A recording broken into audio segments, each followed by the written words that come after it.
78. And tonight we have Guru Maynard on, and he's going to be speaking to us on PTK, the Tri-V formula. He's also going to touch upon Dose Methodos and his journey overall, and plus his weekend. He's out in Las Vegas, and they're doing a kind of a seminar there with him and a few other instructors. He'll speak on that, and then we'll probably his future goals and etc. So if you're watching, tell us where you're watching from. Smash that like button. If you have questions, please put them in the comment section, and I will be sure to get to them. And without further ado, here's Guru Maynard.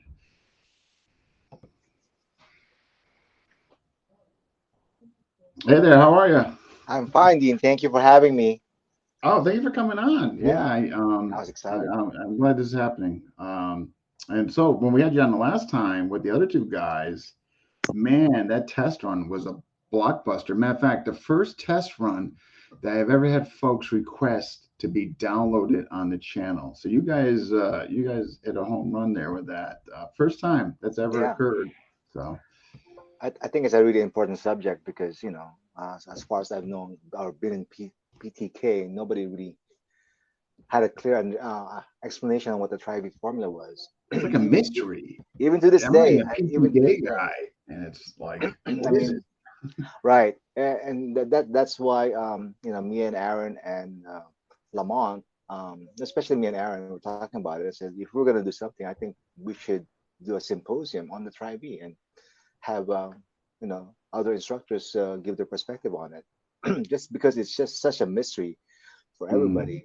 And and and and and then I had this formula left to me by GT. And I didn't even realize that the paper he wrote it on was dated.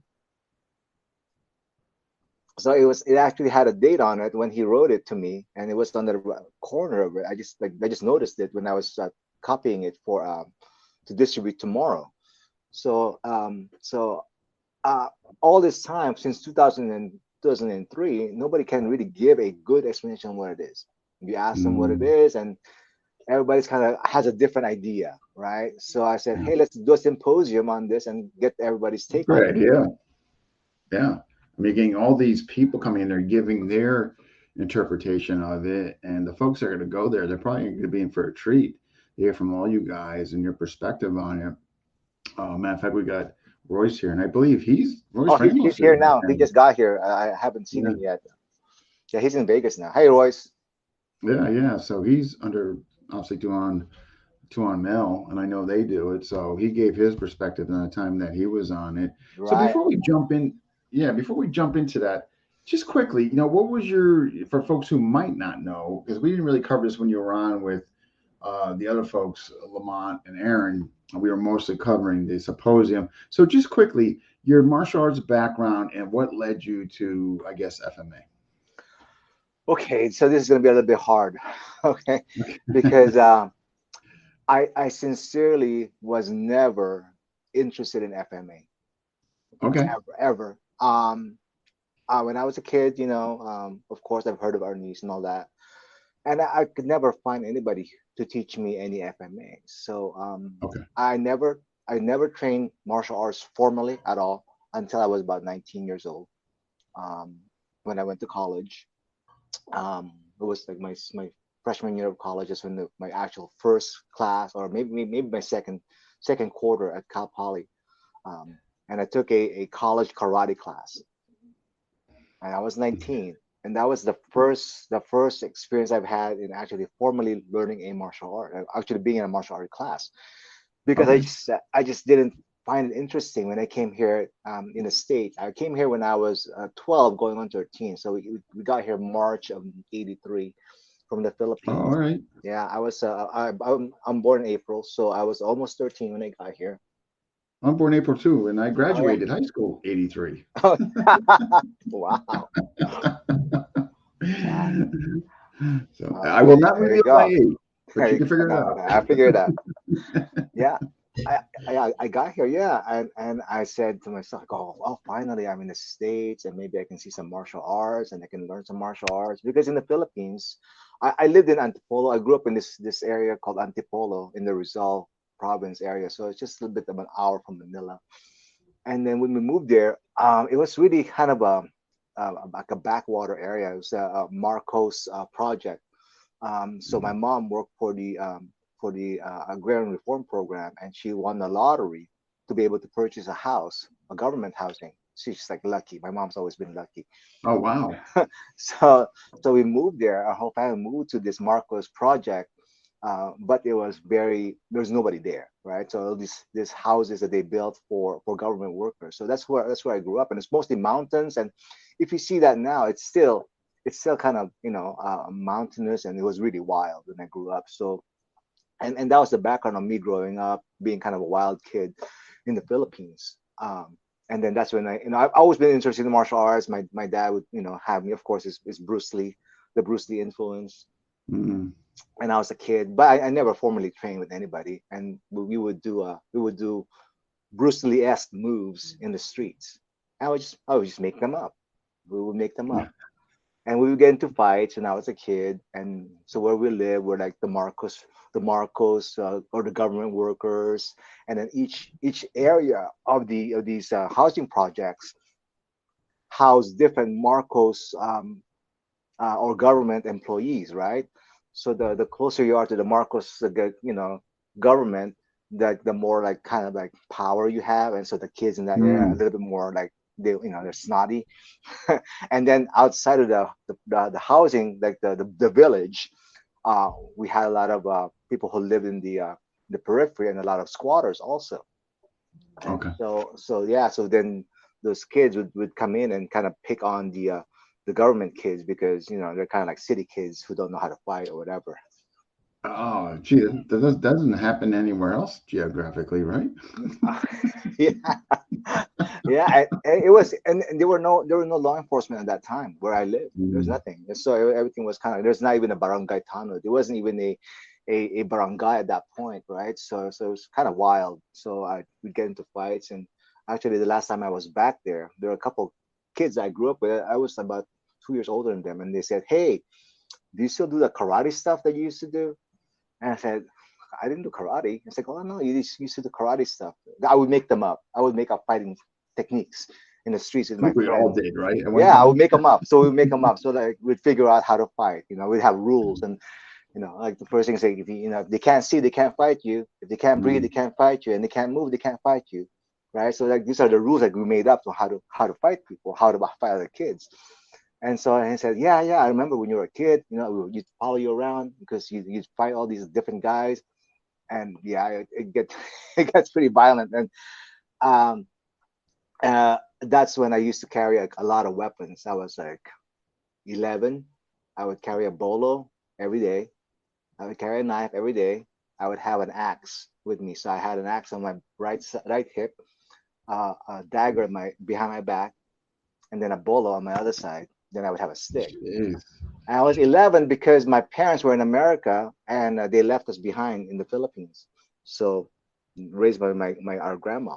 So but as soon as I go home, I just go up in the mountains. I would explore, because I would be like, "Oh, the Japanese were here back in World War II," Mm. and I was looking for I was looking for caves You're where, looking for caves even when we're still hanging out. and yeah, if they were still hanging out, if I can find some old swords or whatever, I was gonna look for Yeah. that stuff. That's how I found my axe. Like I had my favorite axe, and like I found my axe. So, but no, so I never trained, so I just knew how to fight. I came to America, and then I saw martial arts, and I was so disappointed. I said, I don't want to do that. I saw karate, and I said, "That's not how you fight." And I go, "For fighting, you really need a weapon," because like stick fighting was never a thing. It was never a Mm. thing. For where I grew up, nobody would fight with a stick. They would just throw rocks at you. They would use these homemade weapons within a rubber band and the spear gun kind of thing. They would. Interesting. It's like there's no stick fighting. It's either a blade, or like maybe you fist fought, but like Right. not really a stick fighting. I don't ever remember going like, "Oh, here's a stick," and anybody would be afraid of me. So that was never a thing. So when we did play with sticks that way, and it was okay. It was super rare to even get a straight stick. It's Even super a rare. straight one. A straight one is super rare. If you found a nice straight stick, like I was so happy if I could like find a nice tree that I can cut, that I can get a nice straight stick. You know, the coveted stick would be like a guava stick, right? Because it hits, it's hard, it's dense. Mm. But to get just a straight stick, it was so difficult, right? So when we had straight sticks, you know, in the Philippines, and my friends and I would like figure out like how to do sword fighting techniques, right? We would never bang sticks together ever, Yeah. because you would destroy them, right? When I was a kid, you would destroy them. Why would you bang it together? It's the best thing to do is just hit the guy, right? Mm. so so when I came to America, and I go, oh, there's an arnis class over here taught by this guy, and I looked at it and I'm going, what are they doing? And then they're Yeah. banging sticks together, right? So I said, I don't want to do that. I'm not doing that. That's just dumb. So I never did it. I didn't want to do it. And then every time I saw something, I was like, oh, they're just banging sticks together. What a waste of stick. That's what I was thinking. I Yeah. was like 13. I was like, what a waste of stick. Yeah. That's a Right. nice You know, stick. you just. Yeah. So I never wanted to do it. And so I just like, you know, grew up. I just, I shot a lot of guns when I was a kid. So I was like, you know, self-taught as far as shooting guns. And I was in the army rifle team. In our high school back in the day, we had a rifle team in ROTC. Oh, no kidding. Yeah, Wow. yeah, Wow. in LA. Yeah, we actually had a shooting range inside Jeez. the high school. Yeah, Wow. yeah. We had a vault. We had a range. We had the Model 52 Winchesters, the single Can you shot. imagine if they tried doing that now? Yeah, no. I wrote for the for the school paper when I was a senior in high school, and I did a couple of guns on campus it's called editorials. So I had actual pictures of guns on campus. I got in trouble. I can't reveal my Yeah. sources, but but it wasn't crazy like it is now. But we Mm. had that kind of stuff. So I was never I thought I could already fight hand to hand. I think my first 6 months in middle school, I got into a fist fight playing basketball, right? And then I got into another fight in high school, but I said, I don't need martial arts. I can already fight. I can like knock people down. I can this. Yeah. All right. I'm not a psycho, but this is what happened. This is a true story, and this I know I can fight and I can finish a guy. I know because I was 12. I was 12. My parents, like I said, were out, out in the States. And so I was staying with my grandma. My grandmas were staying with us and my uncle. And, oh, he disappeared. And, he's still there? Oh, yeah. Oh. Oh, and then, yeah, and then I would, after school, I would always go out in the mountain with my bolo. So Mm. I'd go to the mountain with my bolo and I'd come back. So one day I came back and my uncle was there with his friends. And my uncle is about 7 years older than me. So maybe 8 years older than me. So he was in college at the time. Okay. And him and his friends were like 19 also, and then they were smoking a lot of weed. It was like Uh-oh. highly illegal back in the Philippines back then, right? So there, I walked in the house. These guys were like ransacking my parents' closet, and then my little sister, who was I think about 4 at the time, 4 or 5, she goes, "Don't touch that. That's my mom's stuff." And then this one guy who was like about 19, I walked in the door, and this one guy pushed my sister down. And then my brain just switched. I Just walked up to ran. him. I hit him in the throat. I know how to hit, right? Mm. I hit him right in the throat. I was 12 or 11. I hit him right. Yeah, I was 11. I hit him right in the throat, knocked him because I know how to. I know that I'm gonna hit you in the throat. And you're gonna get knocked down. That's a technique that me and my friends perfected. Hit the guy in the throat right away. Like, don't let him breathe. I hit him in the throat, and he just falls like a log. He just falls down. Mm. And as he falls down, I draw my bolo, and I was about to chop him in half. I was 11, and then my uncle grabbed me, and then the other guy grabbed me, and I'm like swinging that ball around and told him to get the hell out of my house. And he Yeah. never came back. So I thought like I can fight people. I knocked this 19-year-old kid down. I was like 11 or 12 years old. I can knock anybody down. And Yeah. I don't need lessons. I don't need lessons. Forget that. So I came to America and I saw lessons when like they're doing karate, they're doing this, and I go, why would I do that? That's just Mm. dumb. So I never did any martial arts. And fast forward to me being in the army, right? I joined the U.S. Army when I was 17, because I just wanted to get a head start in Yeah. getting to West Point. So my plan was to get into West Point. I want to get a head No, start. it's a good plan. Yeah, but it didn't happen. I went anyway. I went to the army, so I became really good friends with this guy. I don't know if if he ever listens to this, but his name is Lyle Yandel. Great guy. Became like my best friend in basic training. And he is a really good fighter. I think he did Jeet Kune Do. Somebody was asking me about that, and he goes, "No, I think he did Jeet Kune Do because he was like, Okay. he was really good." And we did the pugil stick, and he was really good. He was knocking everybody out.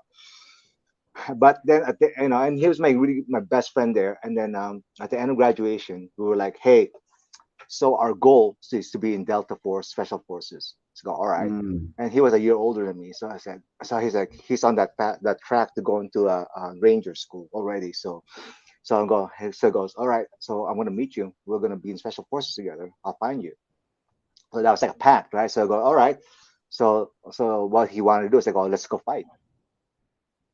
So we wanted to have like a one last like drag it out fight. So we did the graduation. We walked. We were wearing our dress greens, and then we came together. We went to one of the rooms, one of the two-man rooms. We locked the door. We closed the door. Took out our jacket, and we fought inside that room. And I was just doing what I knew from when I was a kid, right? And like I'm just doing I can fight. I can fight this guy. Well, he was good. I was, and then we were about even, and he did the spinning back kick, and he just hit me right in the guts, and then just bounced me to the wall. And I was just like, basically, I got my air knocked out of me, and then he just came over me and said, "Oh," and I go, it's like, next time I see you, effer, you need to be better than this. So I'm gonna kick your ass again, kind of stuff, right? So I gotta get some training. I think it's time for those lessons. Yeah, I think it's time to the lesson. I'm like, oh, I gotta get some training, but I didn't have money really. I went back, so I did split training. I went back to high school, and then I Mm. finished high school. I went to college, and I didn't have money for training really, like martial arts stuff. So I still didn't get training. So I would just read books and like figure it out on my own, which is like always been my way. I'll just figure it out. I go, I'll read a karate book and I'll Mm. figure this out, right? Mm. Kind of like Daniel San while learning karate from a book, and then yeah, and then I went to college and go, oh, I can afford this. It's like a 1 unit class, right? So I took that class, and then I liked it, but I said I need more than a 1 unit class. So I took it with a great teacher, and his name is Professor Eisen. I still remember him, and he really emphasized a lot of the striking. So I really liked it, and I said I like karate. That's pretty cool. So I go, I have a little bit of money now, saved from the army, and then maybe I'll go take a class. So I actually found Kubota Sensei. Have you heard of Takayuki Kubota? No. He's an old karate man, like really pretty famous. He was in also a bunch of other movies, but Takubota Sensei, he did Gosoku Ryu. It's like that he's like he used to hit things with his fists, right? And he So was pretty Japanese style? Japanese guy. Yeah. Okay. It's a offshoot of Shotokan. I think he did All Shotokan right. before, Okay. but he branded his own system like Gosoku Ryu. So I would train with him. So I found him. It was like, oh, I can afford this. And I said, okay, for this much a month, I go, how many times can I come? And I said, well, for this time, you can come as many times as you want. Let's go, deal. So I came every day. I was counting my pennies. I came every single day. I would come early in the morning. So he would be there early in the morning. For some reason, he had an early morning class, like a 7:30 class. I'd be the only one there, and I train with him. I'd be like, I do all the forms, and then about 4 months or so, I'm like a white belt, but I can do everything that the black belts could do. So I was the only white belt that he would allow. I was still wearing the white belt, but he would Yeah. allow me in the black belt class. So I'm like, then people going like, why is that guy allowed in the black belt class? He's only been Yeah. there like Yeah. 4 or 5 months. Like, what's up with that? People were complaining about that, but I was like, oh, and he said, hey, maybe you shouldn't come so much. And I kind of got upset about that. I said, wait, don't you want me to be better? I said, oh, you said you need to take you need to take a test. So you need to get your rank up. I said, I'm not interested in rank. Okay. I don't care about ranks. I don't care about belts. I don't care about any of that stuff. I just want to know how to fight. So when he told me that, no, maybe you shouldn't come so much. I'm like, yeah, but I could do all this stuff that these other guys can't do already. But then I go, okay, fine. Then you're not really interested in teaching me like how to really fight, right? Because I don't care about all the belt stuff. I don't care. The forms and Yeah, etc. right. So I left. I just left. I go, I'm not doing this stuff. So I kind of bounced around. I looked at Kenpo stuff. Maybe like I was there for like a week class, and I look at JKD stuff, and I look at Wing Chun class, and whatever free class I could find, because I didn't want to pay for anything, I would find. And then that went on for like years, and that's just like, oh, I just sample here, I sample there, I look at, train on my own. And then one day, I used to like I kind of amateur make knives. Okay. So I've been doing it since I was a kid. I like doing that kind of stuff. So I used to visit this knife maker named Bob Egnoff. Uh, Pretty famous now. He had a shop in Glendale, and the reason why I went to go see him is because he was close to me. I could ride my bike over there, Mm. and I would go visit him. And then one day I went to go visit him, and there's a guy there, this tall guy. I'm going like, he came to pick up swords, and at that time only Bob Egnoff uh, could make a Japanese style hamon, because the Americans haven't figured out how to do the hamon, or the hard edge Japanese style. Okay. Yeah, they haven't figured it out. They didn't know how to figure it out. Bob Egnon was the one of the early guys who actually figured out how to do the Japanese style. He would make these hard edge Japanese style, and then he would grind them. He's a master grinder. He wasn't a forger; he was a master grinder, and he ground them so perfectly. And then he would heat treat them hard edge, and they were beautiful. And then there's this guy named James Williams. I don't know if you've heard of him. James Williams. Yeah, he does a lot of sword cutting. Like very big guy. So you can Okay. look him up. So I'm like, I go over there. He had a batch of orders. Then he was holding one sword. He goes like, that's just perfect, isn't it? And I'm looking at him going like, got too much curve for me. And he looks at me and goes like, do you train? And I said, well, not really. Yeah. I said, I don't want to do kendo. I said, I don't want to do kendo. I'm interested in real swords, but there are no swords arts around here. And he goes, oh, I'll go, where do you train? And I said, oh, it's a private dojo. And I go, oh, who is it? He goes, oh, he's kind of a down low old sensei. He doesn't take any students, but we've been encouraging him to take some new blood in. And I go, Okay. who's that guy? And I said, well, Who is that guy Rose Ramos? We got Kurt from Alaska. He's been an avid follower as of late. We appreciate that. We got you yeah, must know this guy. Our hand. yeah, but Um, but anyway, so he goes, well, he got interviewed in the Karate International, I remember, Inside Karate okay. or whatever that magazine was, and he's in the front cover this month. I'm gonna go, what? Who's this guy? Yeah, you can look him up. So I look him up, and it's Don Anjay. Don Anjay of Chidari Yanagiri. So basically, long story short, uh, teenage kid learned from a Japanese master the real deal, passed on the art, as Yoshi, as an adopted son, Mm. and now teaching the Yanagi system, the old Shidari Yanagiri system, in the U.S. And he lived in Long Beach. Long Bay. Okay. So I'm like, oh, I need to train, and then James was like, well, why don't you like write a letter, and I'll forward to the old man and see if he'd take you in. So Oh, I, nice. so Okay. I did my research. I go, oh, what is this stuff? Aiki Jiu-Jitsu? I've never heard of this thing. It's like, oh, Yeah. is that the same as Aikido?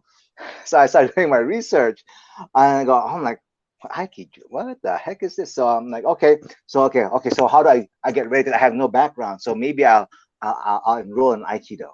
So I go, I'll enroll in Aikido just to kind of like get my feet wet on this thing. So I enroll in Aikido, and months passed, about 6 months or so, right? And within 6 months, like I did with the karate stuff, within 6 months, I get to EQ, Mm. basically like brown belt, right? Within 6 months. So so my teacher, well, Kensho Furuya Sensei, we were like we just did a demo.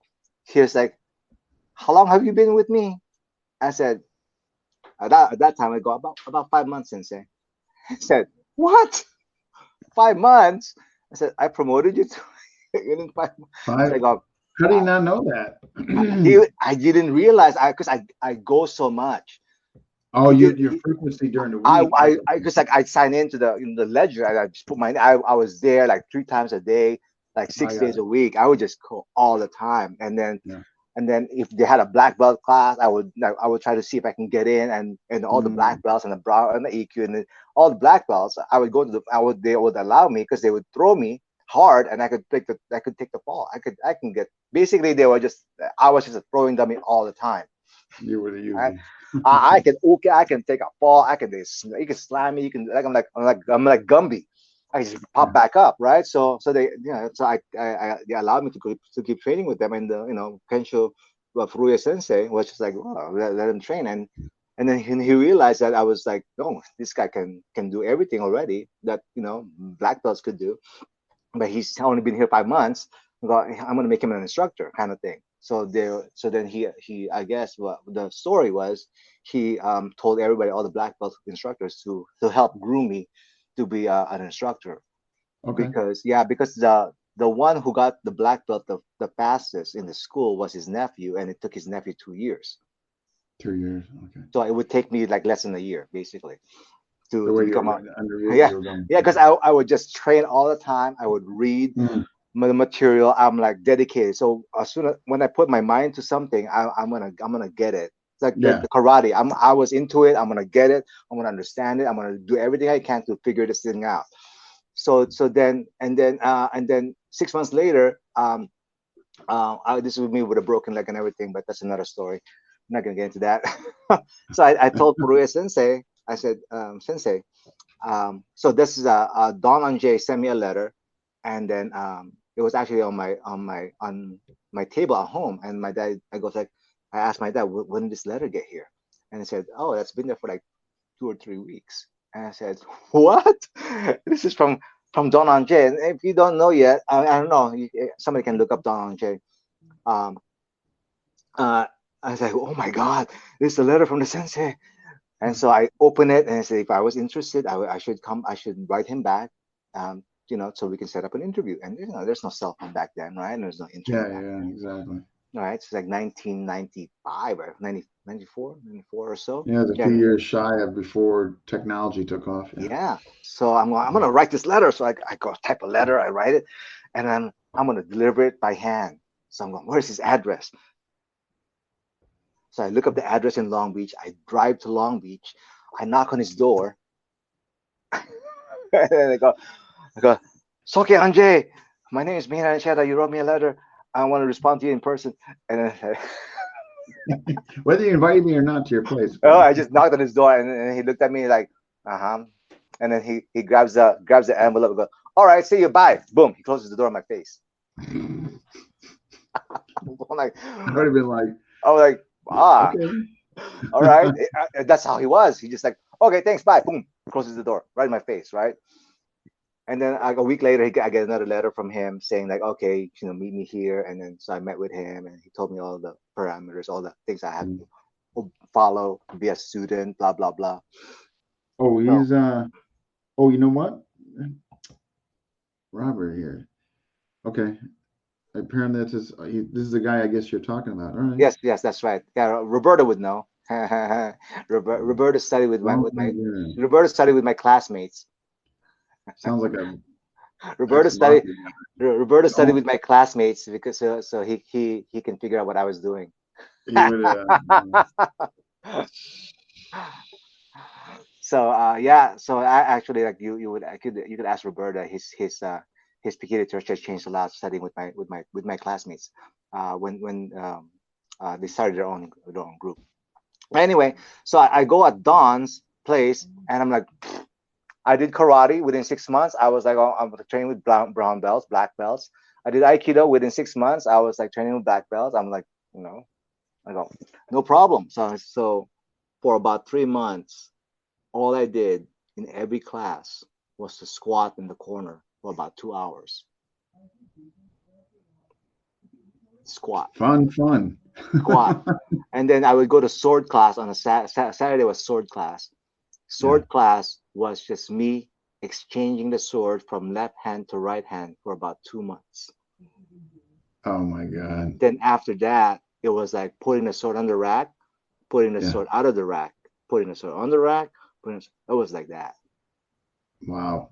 for about months, and then you learn how to fall, and then you know all this stuff, and like okay, and then so that's what happens. So I'm like, okay, I'm gonna dedicate myself to this Yonagiru, Aikijutsu, and Kenjutsu. So I'm doing this kind of stuff, and then afterwards I'm going like looking at the other students who've been there years, right? I'm gonna go, that guy's been here 20 years, and there's a couple of new guys who are like really good. There are like fourth degree black belt, fifth degree black belt, and like everything that they did were like fifth degree, sixth degree, and so they're really advanced. And I'm the only guy who really didn't have that much, right? So the old man liked me because I'm kind of like don't know anything really. I'm not tainted as much, and I was really dedicated. I would just go all the time. I would do these moves where there's a move where you drop to your knees, to your shins. Just from a standing position, you would drop to your shins on the ground, right? On a seiza position. You know how the Japanese sit in seiza position? Yeah. Okay. Yeah. So so you can draw the sword, I would do these moves on tile. I would just drop down from a standing position and just drop to my knees without bashing my knees on the tile. Because that's how it was, right? Yeah. So I dedicated myself with Dawn, and then like for years and years, and I'm going like I'm not getting anywhere. I can't fight. I can't fight. I go, we can't fight. And we do Aikido demos, or we go to like Aikido seminars to help teach Aikido people or anybody interested in Aikido Jiu-Jitsu. And we'd get back to the dojo and it'd be like, oh yeah, we're so good. And I'm like, we're not good. We suck. So I'm like, and that's when the Gracie Jiu-Jitsu thing was coming around, right? Right. Right. UFC. Yeah. The first 94, UFC, right? 93. Yeah, James. Yeah. James is a big guy. James started training with Hickson, right? And so it'd be like, this Gracie Jiu-Jitsu stuff. I actually thought, what the heck is this Gracie stuff? Because I thought it was like, it's some woman's jiu-jitsu. What is this stuff? Yeah. It's Gracie. I don't know. So anyway, so we'd be like, we'd go to seminars and somebody goes, hey, what if a blue belt in Gracie Jiu-Jitsu, like went to the ground with you? And the answer was always, oh, we don't go to the ground because we're samurais. Like, but what if you get taken to the ground? Yeah. What if you get taken down though? Right. So I looked it up and I said, well, I'm gonna buy this tapes. And then I would go to the Gracie Academy and I would like watch class. I would go visit Hickson. I visited Hickson like a few times, just watch class. And then goes, my friend, when are you gonna join? You keep watching class. I just watch class. I'm just getting the free lesson. I'm gonna like whatever little thing I can pick up, I'll watch and then like I'll pick it up. And then I would like my brothers and I would train in the backyard. Okay. We just stay grappling. We just grapple in the backyard, me and my brothers. And then pretty soon, when we'd go to do seminars, and some Gracie guy or whatever would want to like see how we would do, on the ground, they would always send me to go fight him. They go, oh, try Maynard. I'm like, oh, why don't you guys fight? But no matter what, I was still going like, we can't fight. I don't know if we can use these swords. They go, yeah, we're doing all this sword stuff. We're only drawing it. We can't really fight. When are we gonna get into sword fight? They go, we don't even do like sparring at all because we use boken, right? So I'm going like, I don't know, and so I knew I wasn't going anywhere with that. I knew it wasn't going to work. None of that stuff was going to work. None of my classmates can pull off any of that stuff. And I was like, start to figure out certain things about my teacher. So I would change certain things, and I would mess around. And he like I was the only one who he sparred with. So they got kind of like jealous. Everybody. Yeah, they got kind of jealous about that. But because he would play with me, right? He wouldn't play with anybody else. But I kind of like got the idea like, oh, okay, so I can't learn this art by just doing what he is teaching now. Yeah. I can't learn it. I have to copy, or as much as I can, the same journey he took to get to where he's at. Right? So I can't learn it from him because he was a machinist before, so he's very left brain and everything was very precise and it was really hard to learn. And then he was also a undercover cop and all that stuff for Long Beach. He was an undercover narc cop, a Oh, okay. detective in Long Beach eventually, right? But it was like, but I'm like, he's yeah, he can do all these magical things, but none of us will ever be able to pull that off for real, like Pull for it in off a the real real side. fight. That's when I like started looking at Dog Brothers about 95, 96. I'm like, Oh, oh, so this is kind of what led you to FMA then. yeah, Okay. Okay. I know I would watch it. So I go, oh, there's this thing they call the Gathering, and I went to the Hermosa Beach one, the original place where they fought, Yeah. and I watched. I'm going like, oh, this is hard. Oh my God, it's hardcore. But I'm thinking like, what if I could use my bokken or my like sword skills from like Yanagiru?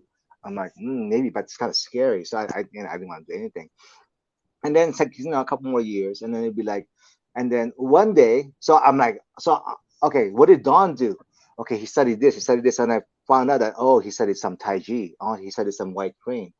So I'm going, so maybe the secret to all, he studied some judo. He did judo and he did kendo. So I'm going, maybe I need to go find these things and fight for real, right? So then I found out that the big influence was Ark Fei Wong. So Ark Fei Wong in LA, Chinatown, was like the real guy who taught the Chinese guy who taught the foreigners kung fu. Now it wasn't like really Bruce Lee, right? It was like Ark Wong, Mm. right? So I'm like, so Don seemed to be like really enamored with Ark Wong, and Don would not talk about other people as much. But when he would talk about Ark Wong, he would be like, Ark Wong's the greatest, right?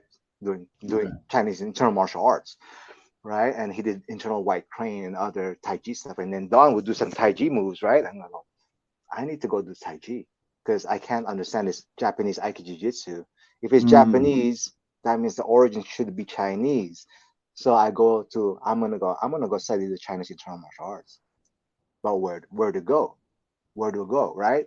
So I was with my classmates in their apartment one day, and I'm reading China books, like looking at China, buying China books. I'm trying to figure it out on my own. How do I do China better? What is this Bagua stuff? What is this Xingyi stuff?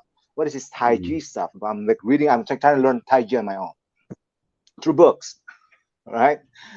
And then, and I'm reading the Tai Chi book on China, the joint locking stuff, right? The two now, yeah. Yeah, and then my friend Johnny, he's like, I was in his apartment, we're just hanging out, and then I see this book on the ground. I says practical China. I go, what is that book? I'm going like, and then I look at it and I said, oh my God, this is the book. And Johnny goes, you like that book? I said, oh, this is a great book. I was like, oh, $20, you can have it. I go, here's 20. I gave him 20 bucks. I took that book home. It was Tim Cartmel's book.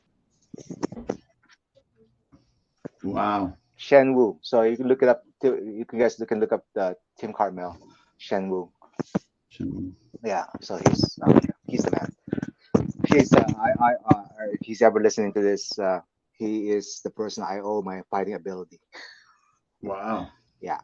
So that's Tim Cartmel, and he taught Bagua, Xingyi, Tai Chi, Yi Chuan, and Brazilian Jiu Jitsu. He was just barely getting to Brazilian Jiu Jitsu at that time. Wow, that's Actually, pretty for that time. Yeah. Jeez. yeah, Good yeah, he's combo. Tim was actually with Tom Bizio in Shanxi province in China doing Xingyi.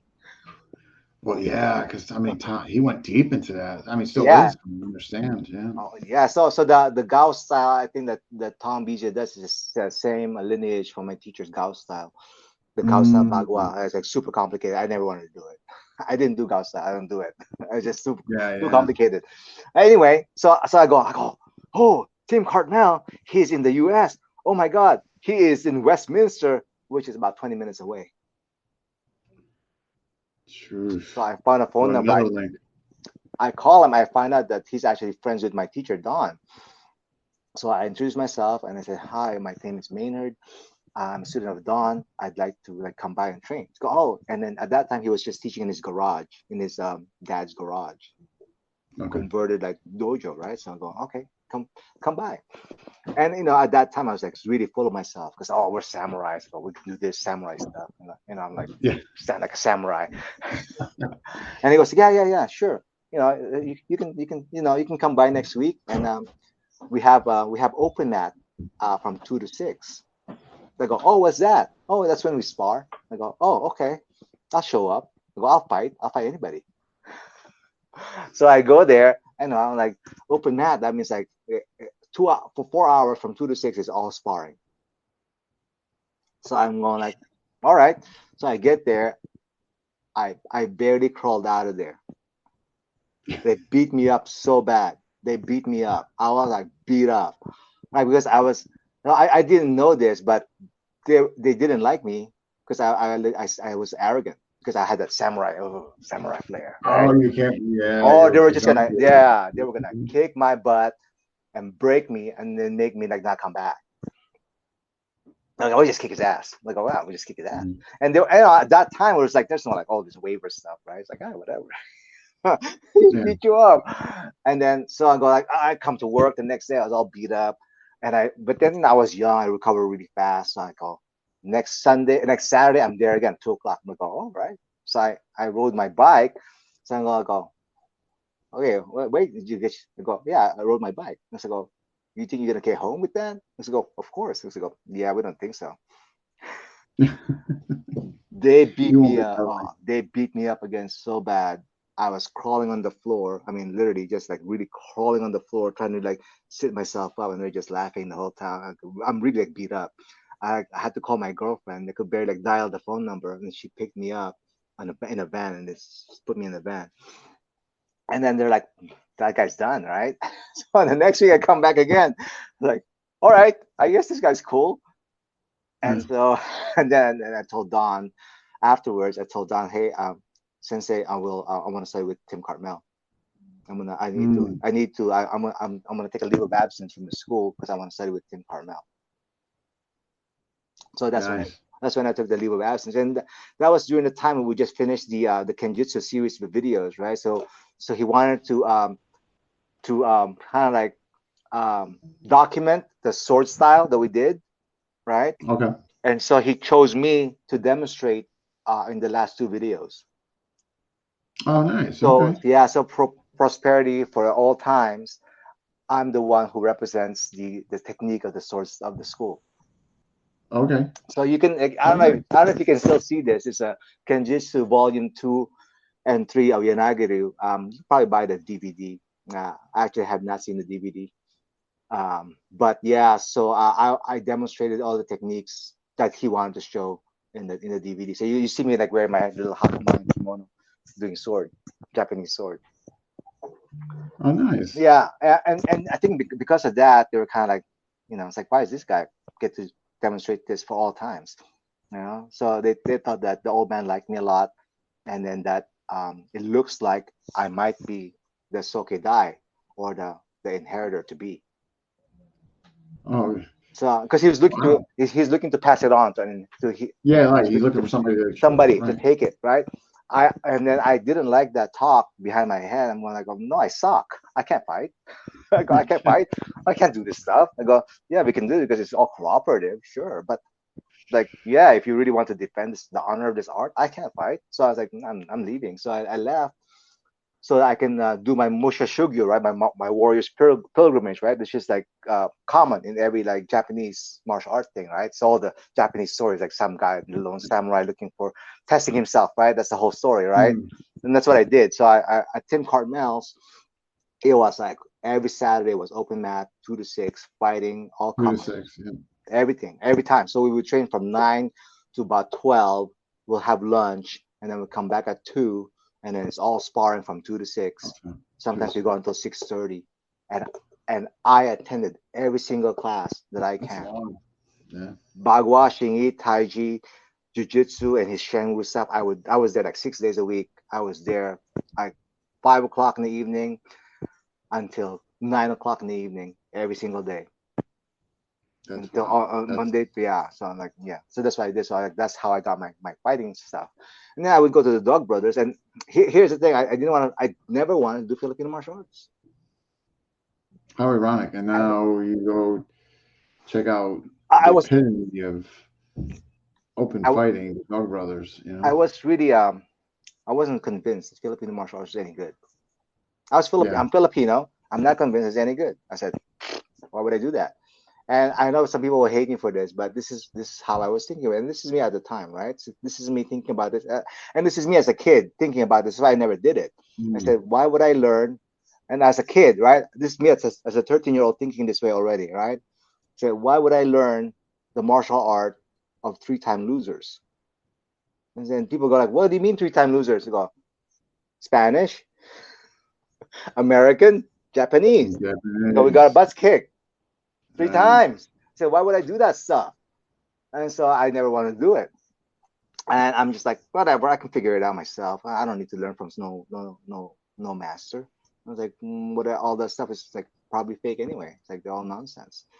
They just made it up when they came to the U.S. And so I'm like, nah, whatever. mm. I won't do it. Yeah. And so and then when I first fought Dog Brothers, I'm just like, I'm gonna do whatever I need to do. And that was actually maybe the second time I actually touched rattan at that gathering when I was like, yeah, I can do this. And then that's when Eric Canals was going like, oh, you want to do it? I was like, oh, yeah, I think I can do it. But you really want to do it? Do it. I go, but it's kind of late now, right? I go, no, ask Cindy. You can still get in. I go, all right, I'll do it. So I did it, and then yeah, and then they were like, I did good for my first outing, and they were like, hey, what style is that you do? And I was just making it up. I was doing it from like, what I remember as a kid. Style, no style. Yeah, I did this move. I got, this is like kind of like my signature move, like off lead, left lead, and then I with a high guard. That's how I did when I was a kid. I just made it up just for fun, right? I Yeah. was like, okay, because I knew when I was a kid that you can't hit me without getting hit first because you want to hit my shoulder. So when I was a kid, we would do this thing, and I would put my hands up like this, and then I was like, thinking. I remember that this other kids can't hit me, so and then they would try to swing the stick, and I would never make contact with the stick because in the Philippines as a kid, we never made contact with a stick. I just hit you in the Mm. arm or in the body or in the face or whatever, right? So I'm like, oh, I would never make contact. So it kind of confused them. They go, this guy's not making stick contact, right? So I would just come in and I do a disarm, and then the stick would fly off, and then I end up grappling them. I was a really good grappler because of Tim. I used an open mat at Shenwu. I could fight empty hands.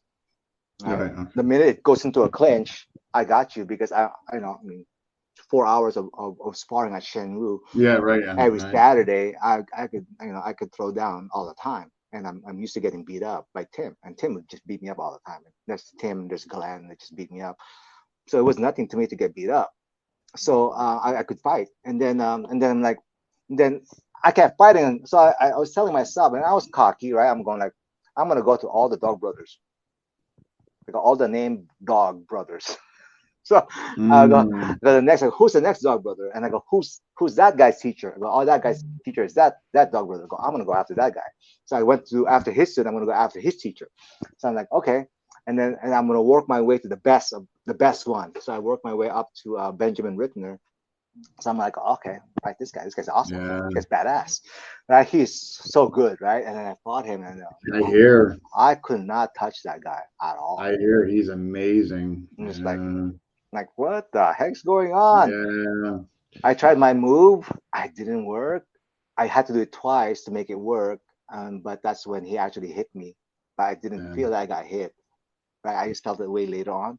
But I did my move. It worked exactly how it was supposed to work. I disarmed him, and we went to a clinch. And I knew what he does. He takes a back. He does a duck under. Mm. So I baited him for a duck under because I knew he was gonna do it because he likes doing it. Right? Because I've seen him fight. And then he does a duck under. I set him up for it. I put my arm up so he can go underneath it. He goes underneath, and I do a soto maki komi wrap round throw from judo. Okay. And so I throw him. We go to the ground. Goes, oh fudge! I threw Benjamin. And I'm going like, oh, I got so excited. Yeah. I got I so hear he's good. He's super good. Yeah. yeah. So I threw him, and I'm gonna armbar this guy. I'm gonna arm lock him on the ground. So I was in a hurry. He got away. He's really fast, scrambling, boom, boom, Yeah. boom. And we ended up in the guard. And then he was like motioning the punches. I think he could have really punched me if he really wanted to, but he was just motioning it, right? Mm. And then I kind of covered, and then I'm gonna armbar this guy. So I'm trying to set up the armbar, and then Mark Denny stopped the fight. I'm like, all right, that's cool. That was that fight. And but then after that, I'm like, my arm hurts. My friend goes, because she got hit. I said, what? Shut up. I never get hit. I don't get hit. Let's go, no, you got hit right in the arm. I was like, oh, what? Are you serious? And to me, that was like death, because if it was blade, my arm would have been cut off. Right? Yeah, that's an arm to So take it my off.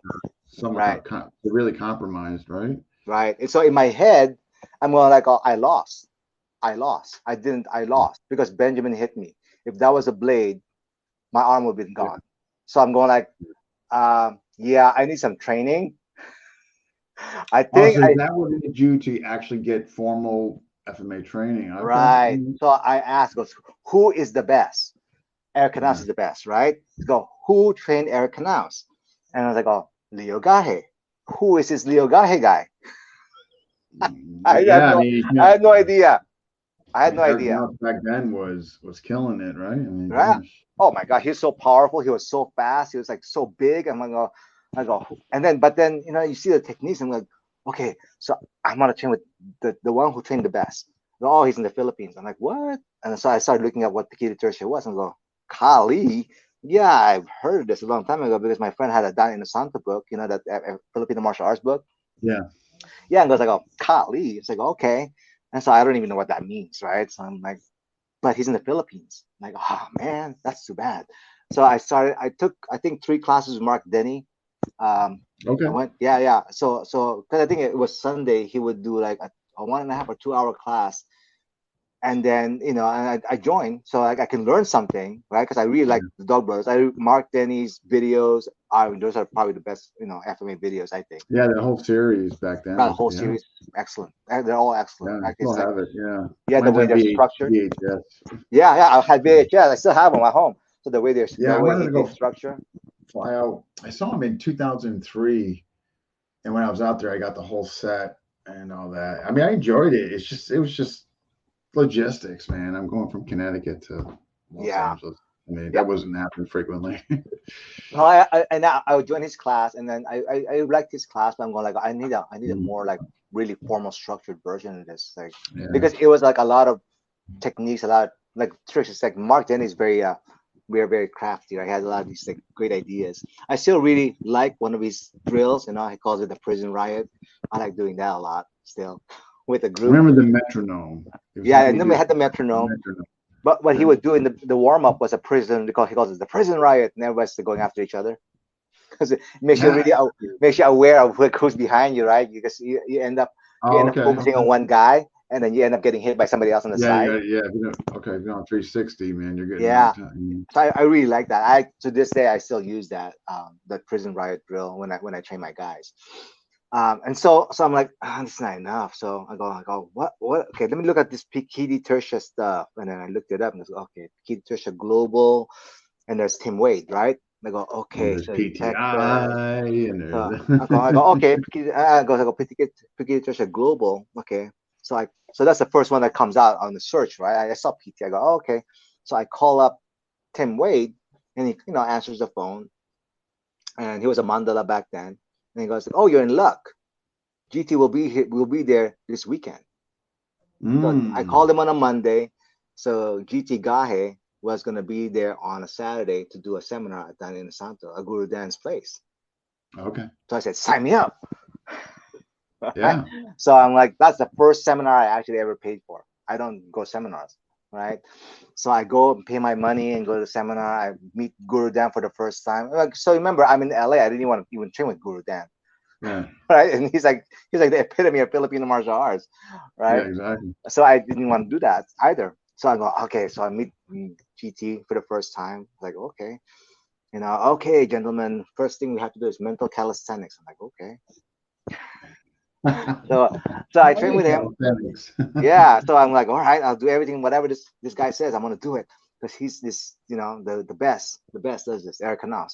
So I go learn, and then I was like super happy about it. And for the first time, I really liked Filipino martial arts. I was like really impressed by the comprehensiveness of it, right? I thought it was just a bunch of tricks with sticks. So he was really like doing blade. Because I didn't want to do sticks. And he was really doing blade. It was like really blade art.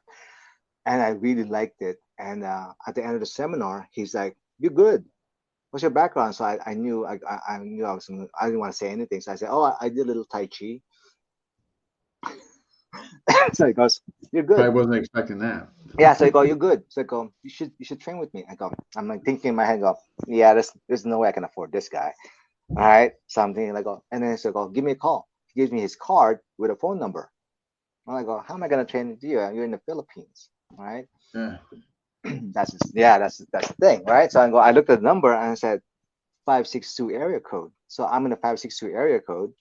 So I'm going like, what's going on? So the next day, I called them. Said, oh, good night.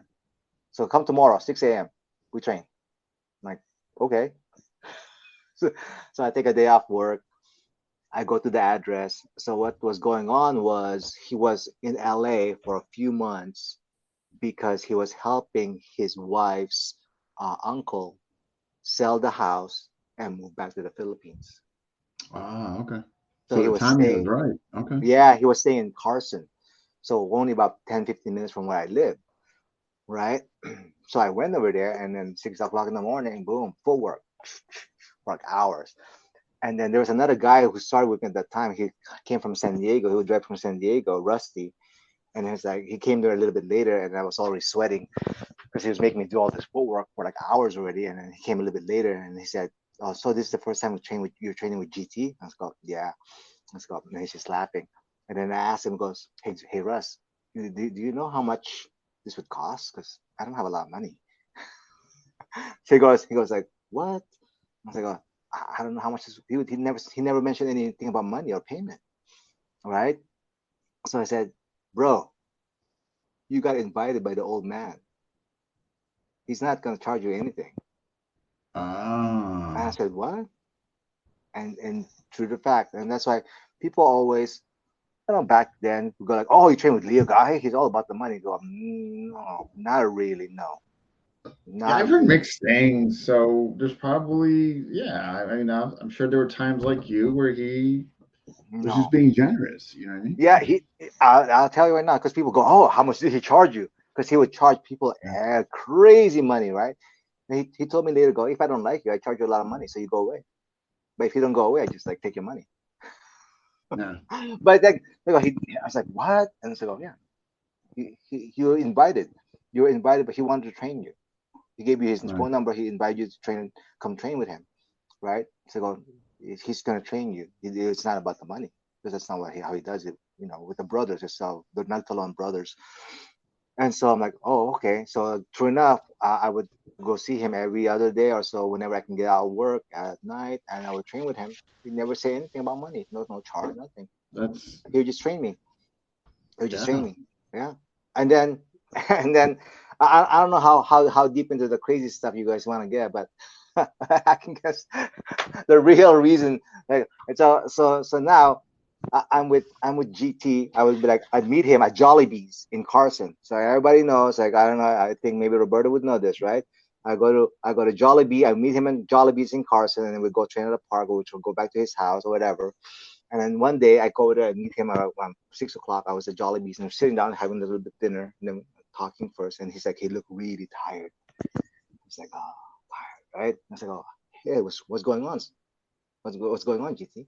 He's like, oh, Tuhan. I go, what's going on? I go, I'm really tired. And I'm like, oh yeah, what's going on? Well, for the past 3 days, I've been sleeping in the Cadillac.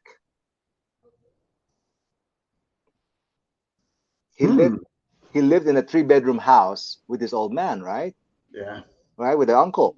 So I said, what? I said, he goes, all right, you guys, this is a true story, okay? I'm not making this up. He goes, yeah. So, old people, just because they're old doesn't mean they're right. So I go, well, what happened? Well, I told him not to do it. I go, do what? Like he was going back to the Philippines and he wanted to exhume his wife's body and then cremate it. So I told him, you can't do that because it disturbs the spirit of the dead. And then, and goes, but he did it anyway. And I go, and then what? Well, he brought the ashes to the house. And I go, okay. So what's going on? Well, they're yelling at each other. Oh, hence sleeping in the Cadillac. No, no, no. They're yelling at each other. Listen, they're yelling at each other, right? I said, who's yelling at who? And then he said, the old lady. And then the old lady, I thought she was cremated and she's dead. The old lady, he goes, the old lady and the spirit of my rock. So if you don't know, he carries an amulet in his chest. Okay. Okay, it's like there's this thing, this amulet. You've seen it in like Mind, Body, and Kick-Ass movies. He's wearing it, right? He always carries it with him all the time. It's like a rock with a face in it and all this stuff, right? He was like, the spirit of my rock and the lady just keep fighting it with each other. They're just yelling all the time, all night long. I'm like, what? So I go, he goes, I can't sleep. So I go outside and sleep in the Cadillac. Oh, Because he okay. can't sleep because they're too loud. So I said, I'm going like, okay. Yeah, I all think I right, would be all right, like, oh, Tuhan. geez, man, All it's right. getting late. I think I gotta go. Yeah, I'm going like, all right, Tuhan. I'm like, okay. So I go, well, you know what? I'm kind of humoring him, like, okay, I guess. So I'm going, well, you know what? How about you stay at my place tonight so you can get some sleep? So I go, oh, really? I can do that. So I go, yeah, I'm 15 minutes away. I go, just drive the Cadillac, follow me. So he follows me home, and I'm a bachelor right at that time. I live in a studio apartment. I don't even have furniture. I only have like the bed, and I sit down and go, I'm gonna sleep on the floor. You can have my bed. Fine, I'm okay. You need to get some sleep. So I go, oh, okay, thank you, Nard. And he goes to the bed. I'm like, okay. So around like 3 o'clock in the morning, maybe something like that. I'm like, what's going on? He's like, oh, he's in the bathroom, right? I go, oh, okay. Old man taking a leak, whatever. And then you hear this bang, clang, clang, clang, clang. A lot of swishing, swishing, swishing, swishing, right? And I go, what is he doing? So I'm going like, oh my God. So I'm just sleeping. And then I wake up again at 5, and he's sitting up in the bed. It's like this. Nard, you won't believe what happened. I said, I heard some crazy stuff earlier. I was like, what's going on? And then he goes like, look, how could this be? He showed me his rock, right? It's tied to a stainless steel chain on his neck, and the rock is also tied with stainless steel strands. Okay, so that's how he hooks them together, right? He shows me the rock and the stainless steel strands, and he said, how could this be? And all the strands were broken. Ooh. And so he was taking a leak, and then the rock fell into the toilet. Oh no. That's what the banging and swishing sounds were, right? Because he was trying to fish it out. His amulet, his like source of power, right? He was like trying to fish it out. But that's all the banging was about. And so I'm like, okay. So he goes, you know what this means? I was like, oh no, what does it mean? He goes, it likes it here. I'm like, oh, okay. And goes like, oh, Nard, I've never had such a good night's sleep. This is the best sleep I ever had in a long time. I was like, I think I'm gonna stay with you. So okay. So every night, every day he'd drive back to Carson, right, to take care of the old man's affairs. Every night we'd meet at my apartment, and he slept at my apartment for about maybe almost 2 months, maybe something like that, 6, 7.5, 7 weeks, something like that. Wow. We just train every day. That's when he trained me. He would just train every day like that. And then one day, Yeah, if you're staying there, sure. yeah, he would just stay me. We train, and he show me stuff, and and people go like, oh no, GT guy doesn't know how to grapple. I grapple with GT. He can grapple. He feels like a black belt. Like he knows how to put his weight, and they go, yeah, he can grapple. I grapple with him, like on the carpet in my old apartment, right? Yeah, and so then one day he goes like, Nard, I'm done here. I'm going to Texas. I'm taking the Cadillac. Then I see him a year later. I go, train hard. See you. Bye. Boom. He's gone. Oh, he's off the Tim Wade's. Okay. Yeah, off the Tim Wade's. He goes, drives the Cadillac all the way to Tim. He breaks down outside of Dallas, and Tim had to go fetch him. Oh, jeez. And that was it. And he comes back like a year later, and it's like, and the first thing he does when he comes back is he looks at my hands, right? And go like, oh, if I don't have any calluses, I'm doing it all wrong, right? Yeah. So I'm thinking like, Or oh, you're not doing it at all. yeah, I'm not training. I'm like lazy, right? I'm not training, right? So he's Yeah. looking at my hands, right? And he look at my hands. I go, look at my hands. I have no calluses. And to this day, I have no calluses in my hands. I don't look like that, right? He looks at my hands. It goes good. I go like, am I supposed to have calluses or not? Because I wasn't sure. So here's the thing: you're not supposed to have calluses in your hands if you're doing it right. If you're doing it right. If you're Okay. doing it right, you shouldn't be all rubbed out and like thickened with calluses because he doesn't have any. He's fine, right? Yeah. Like you shouldn't be like, oh no, because the stick will be sliding in your hands. They go, you're gripping it too tight, it'll mess up your hands. So it wasn't like that. I go, oh, he's actually checking if you have calluses in your hands. You're just being dumb and doing it wrong without thinking about it. And getting those wonderful Like you, blisters. yeah, you're just getting blisters for no good reason. Like Yeah. you're not thinking about it. You're not thinking about the actual cut.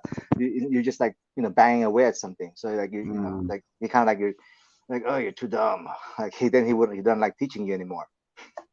Mm. Like I said, he look at my hand and go, oh my god, I'm doing it wrong because I don't have any calluses. Then he didn't get mad at me. So I'm like, oh, okay.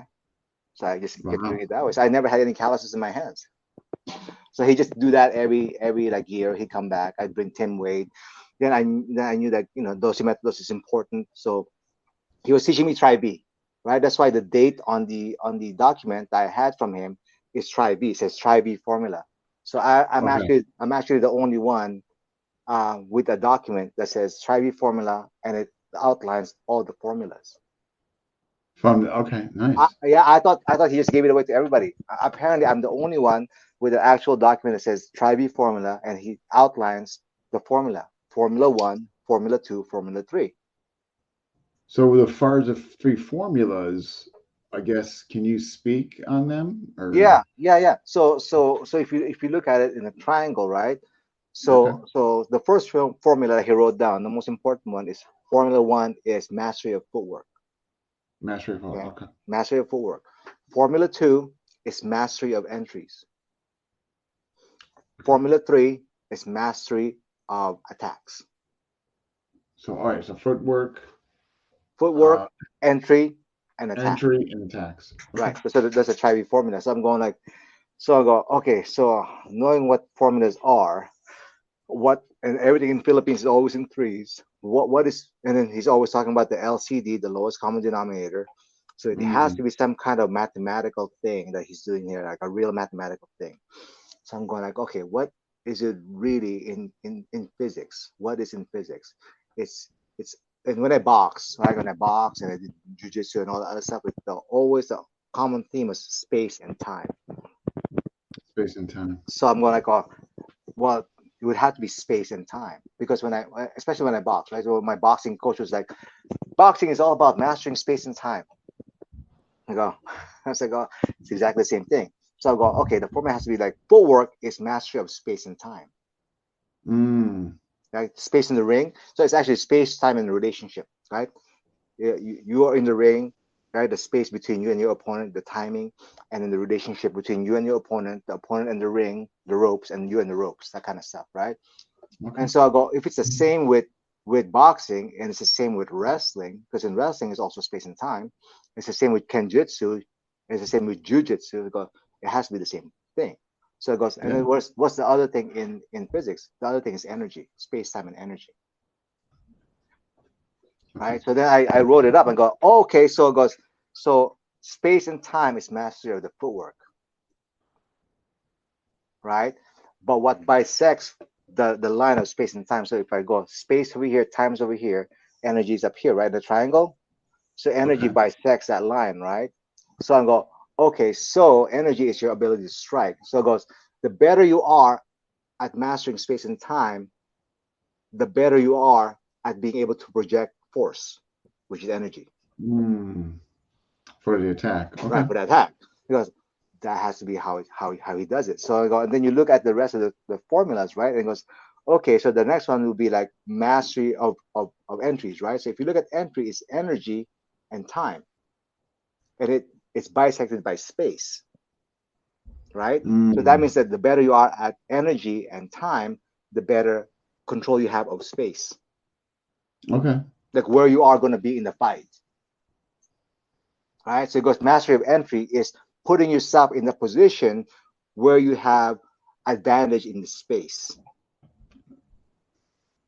And Okay, that makes sense for right, pre-attack. Okay. right. And then the next one would be um, uh, space and energy. So putting that together, what bisects that is time, right? So then you have better timing when you're mastering space, right, and energy, right? So they go, and then I look at it, it goes, it's a probability formula.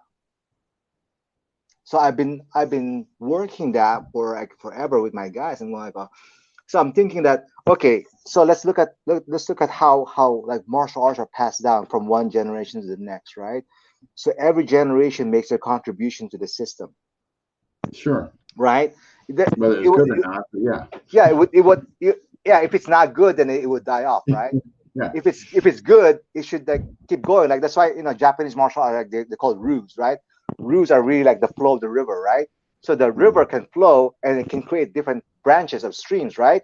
And some of those streams will die off, and some of them, if they're true to the course and true to the principles of the system, should keep flowing because it's adding on, right? So it's like it evolves itself, right? So I'm thinking like, oh, wait a minute. GT learned the Dosi methods from his grandpa. His grandpa probably took something else and created something, and then now it's his turn. So I'm thinking like, oh, no. The Tri-V is his contribution to the system. GTs. Yeah, GTs. It's GT's formula. It's his thing. So the difficulty was the last real conversation I had with him was this. Okay, Dean. So he goes. So I asked him straightforward. I go like, so I go. So I said, GT, you always say that your goal is to be non-counterable, right? He goes, that's correct. So to be non-counterable, like you want to be non-counterable, right? He goes, okay, great. So you've been teaching for 50 years. Some people have been training with for 50 years, some 40 years, some 30 years. Wow. Right? Long time, right? I said, none of them are non-counterable. I said, I maybe Eric Canals, but he still gets hit too, right? but he fights. Everybody gets hit. But I said, no. If it's blade, I said, because he was saying, if it's blade, you're not supposed to get hit. He said, and so I said, none of them are non-counterable. They can still get hit. Everybody can get this. Nobody does the perfect technique. And then there's in the system of Pikiti, there's the final technique or the final lesson, right? It's called the Pekadum Trigo. The Pekadum Trigo. Everybody listen to this. The Pekadum Trigo. Oh, you mentioned that, and I remember this in it. Okay. Nobody knows what it is. Nobody knows what it is. Okay. I've seen a written like description of it from GT, GT's own handwriting, and it doesn't make sense. It says 3 steps to flight. That's what it says in Tagalog. 3 steps to flight. Yeah, it doesn't make sense. I think it's just make. Sometimes he does that to kind of like. I was telling the rest of the guys, said no. What he does is he throws red herrings, and if you're dumb enough, you'll go like you follow that red herring. Because you're gonna sit down and you're gonna think about what he's. Yeah, you gotta listen. Like sometimes he'll throw stuff out to like take you off the lead, right? Because he doesn't know. He'll do that. He does that on purpose. He does it to me, and I'm gonna look at him because if I ask a dumb question, he would mess with me. He would just like tell me something completely off, and I'm like, you're doing that to me. He did it to me. Like a trap. Yeah, he do it to me. But the thing is, right? He goes like the non-counterable one is the Pekadum Trigo. But then I'm going like, if it can be named, it can be countered. Yeah. Right, Dean? Yeah. If it can like you said, named, everybody's prone to getting countered, right? Right. So if something can be named, if something can be identified, it can be countered, correct? Because we can figure out how to counter it, correct? So that means like the Pekadum is something that you never see until that moment. Until you actually use it. Almost like like almost you're in the total zone. Yes, it's created in the moment.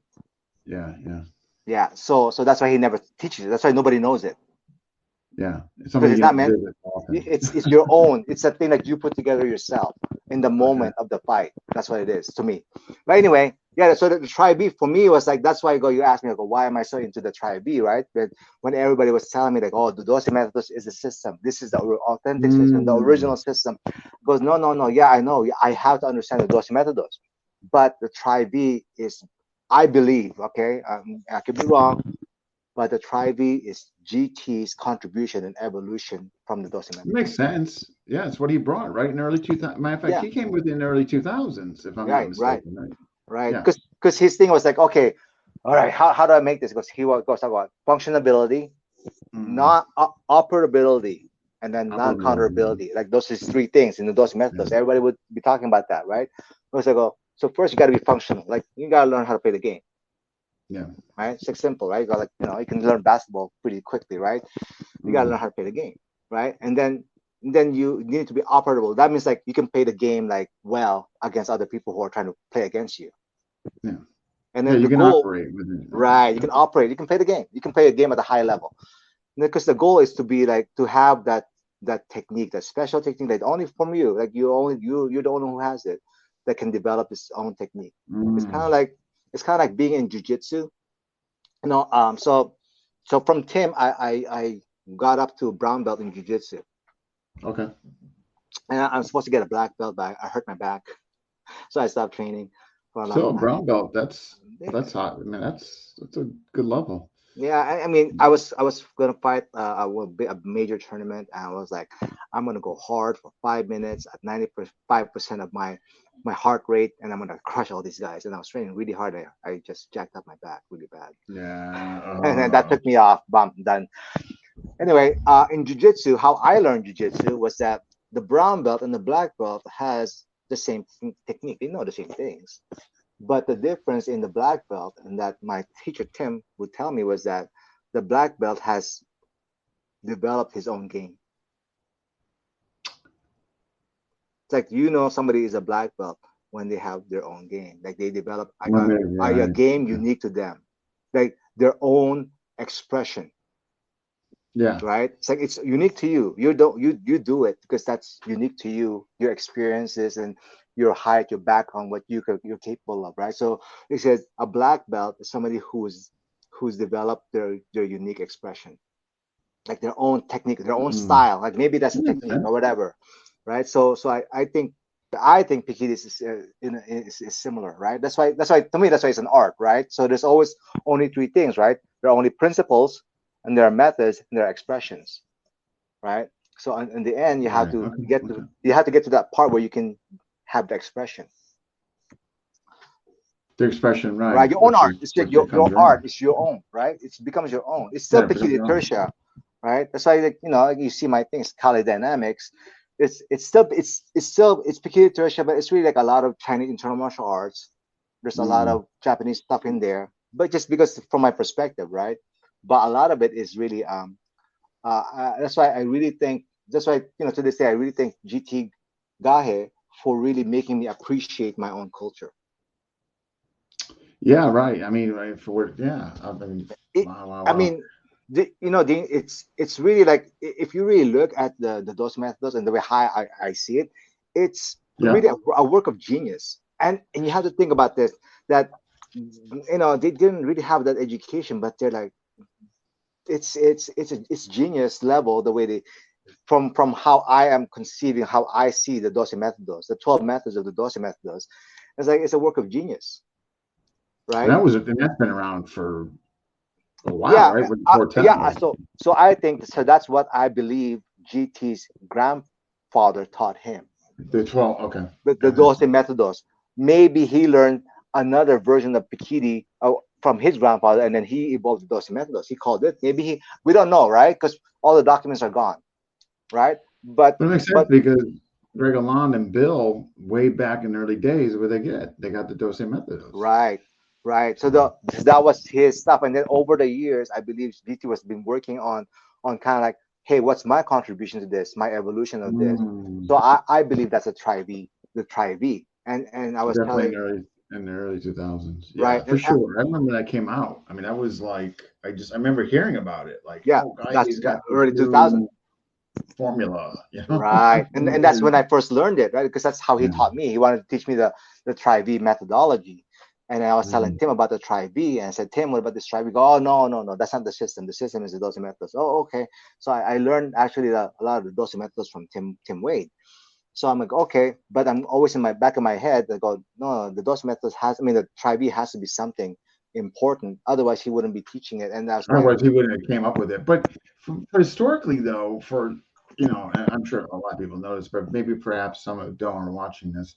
I mean, he kind of for the Marines over there, kind of a bridge system, so to speak, to get them where, God forbid, they got into the Mindanao and the jungles, that right, they would have something to utilize. right. That's But the then it function of seems like right. bigger. That's the functionability part of it, right? So you Okay. had to be functional. So this is how I learned about. Okay, this is how what calmed me down about Mm. martial arts and actually learning a system.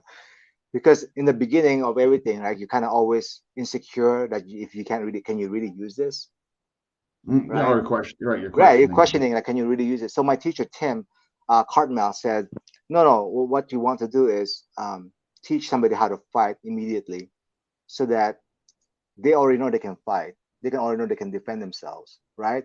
And then Mm. that equation is out, because then you can spend time learning the actual system, the actual art, completely, So right, so you get the dose. So that makes sense. You're going to get the tri V. right? You're going to get Functionability.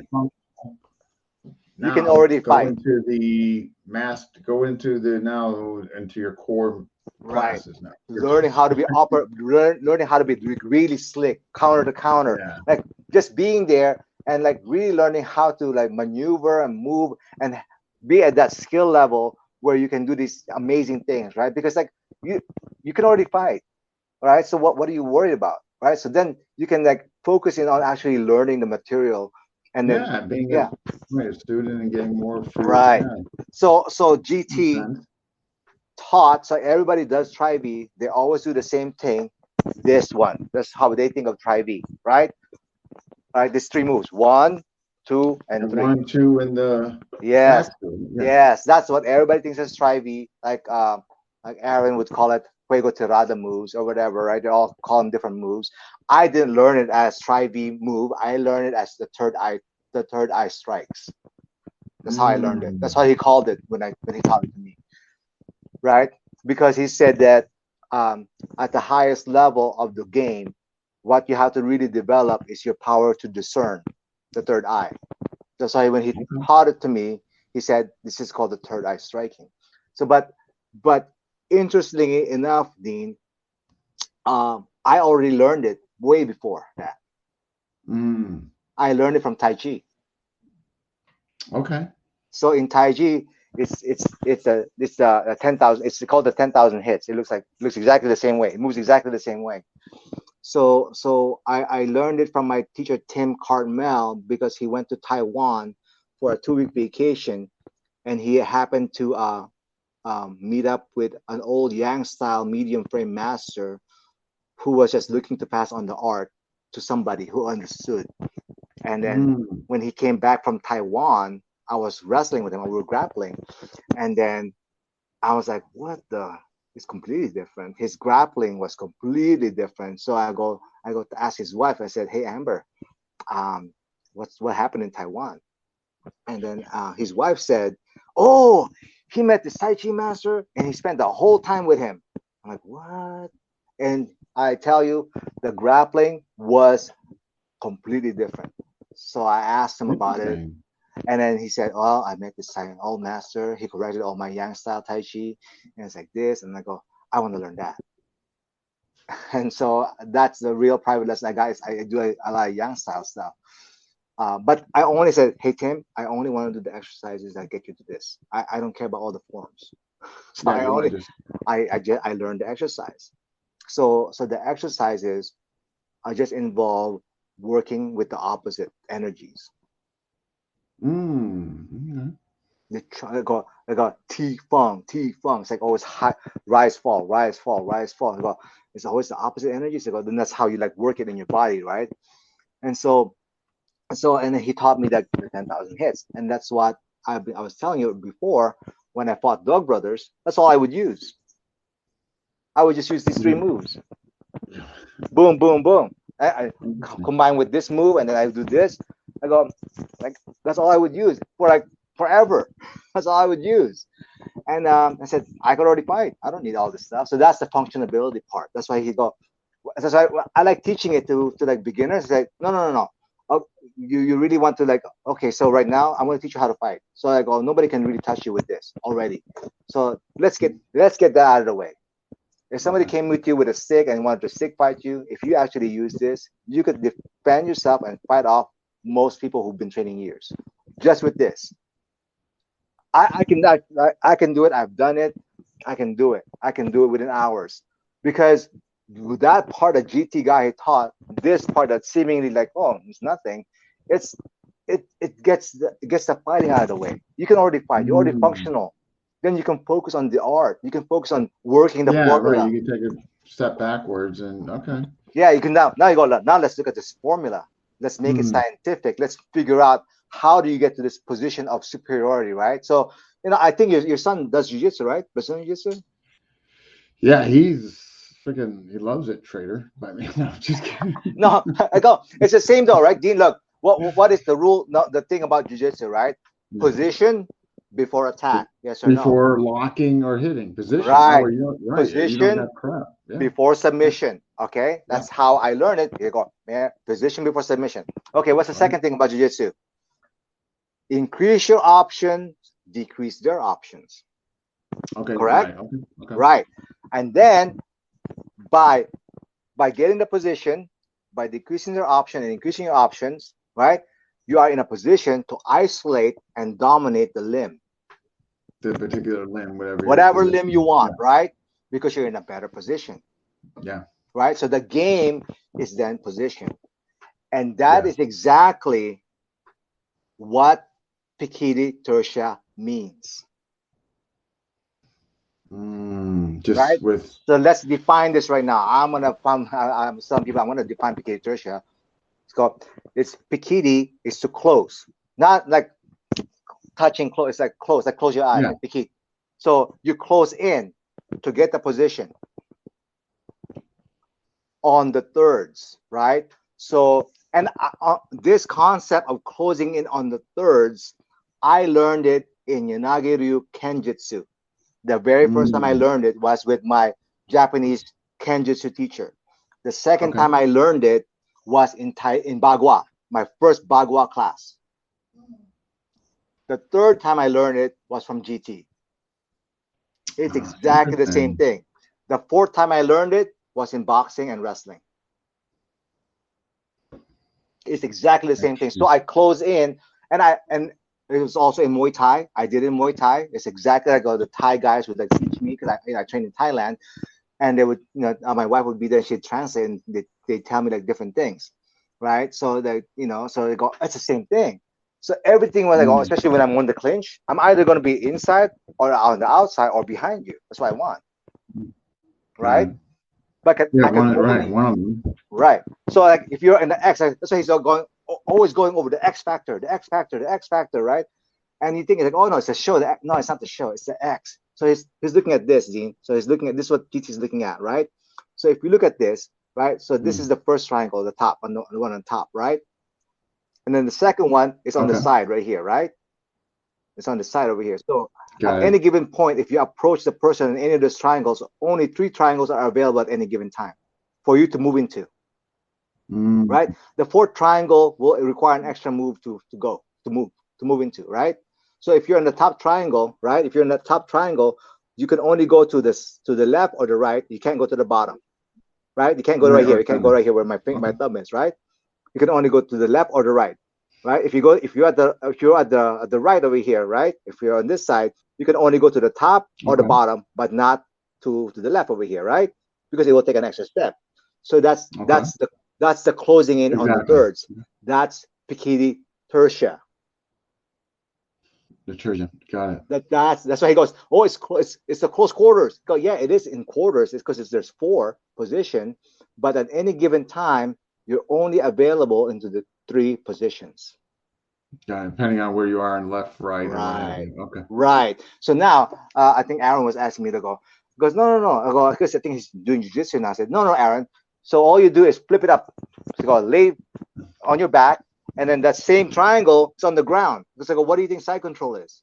Side control is this triangle, right? North south is this triangle on top.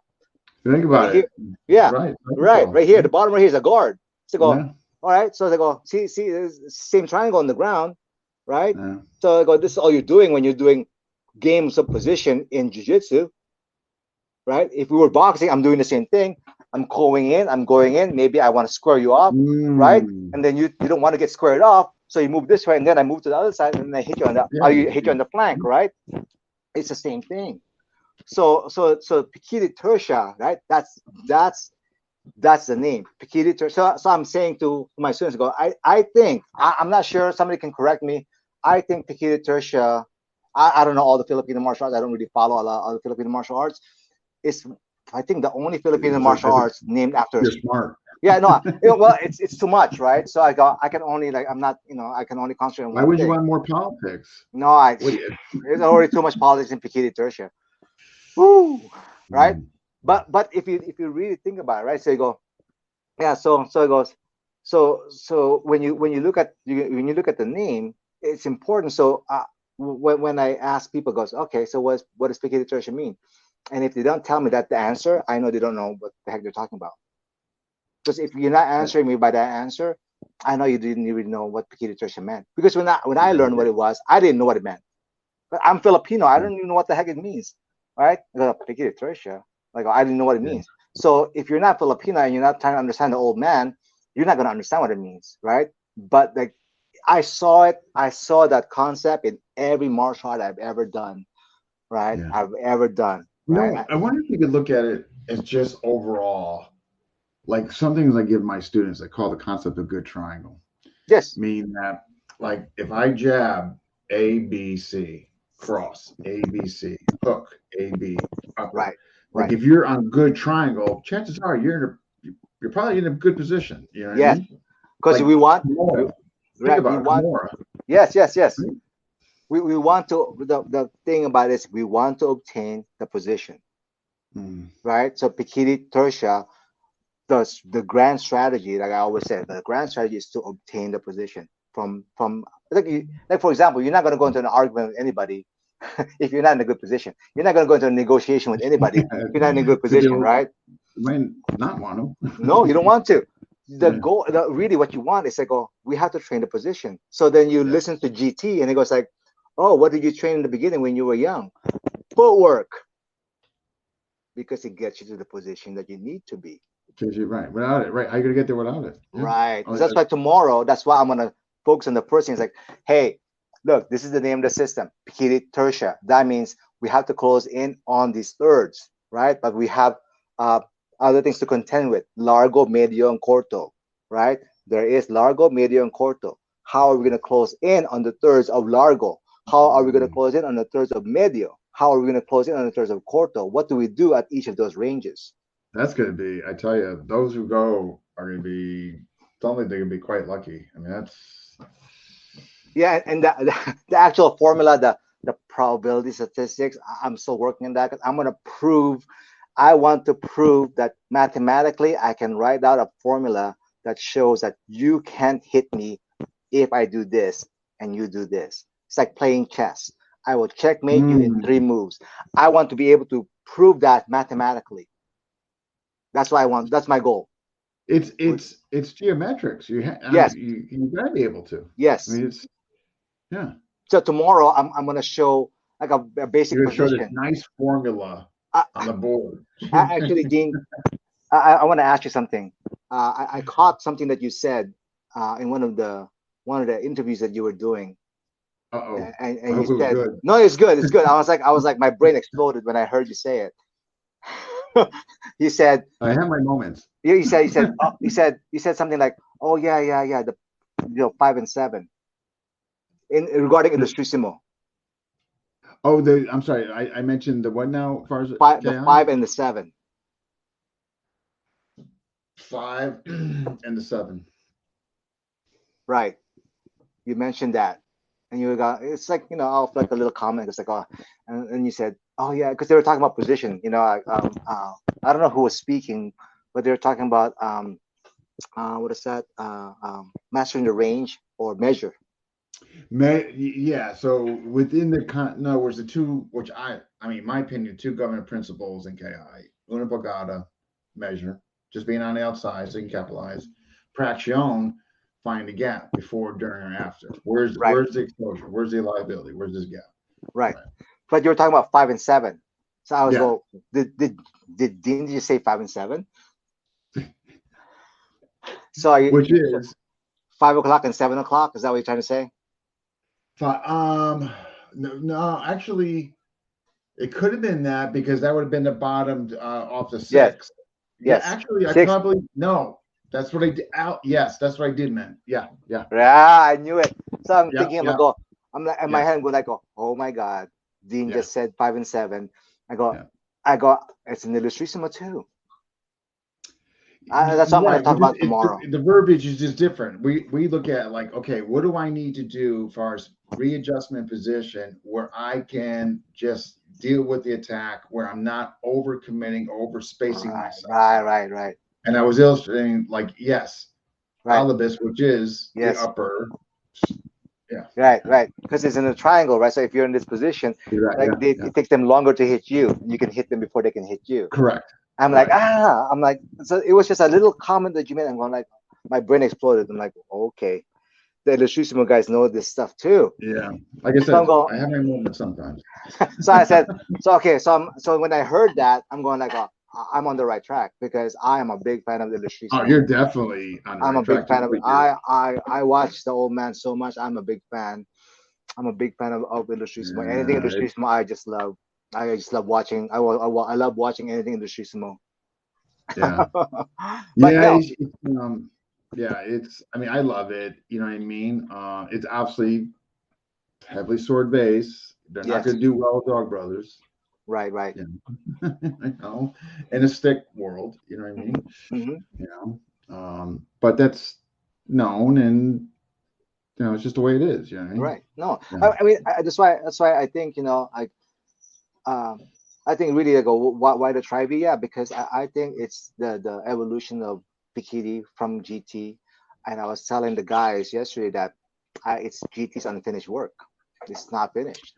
Totally makes sense. I mean, he came up with it Yeah. and maybe he hasn't put the fine polish on it No, yet, or yeah. because Plus, he's not here. I mean, yeah, he's back not and here, forth.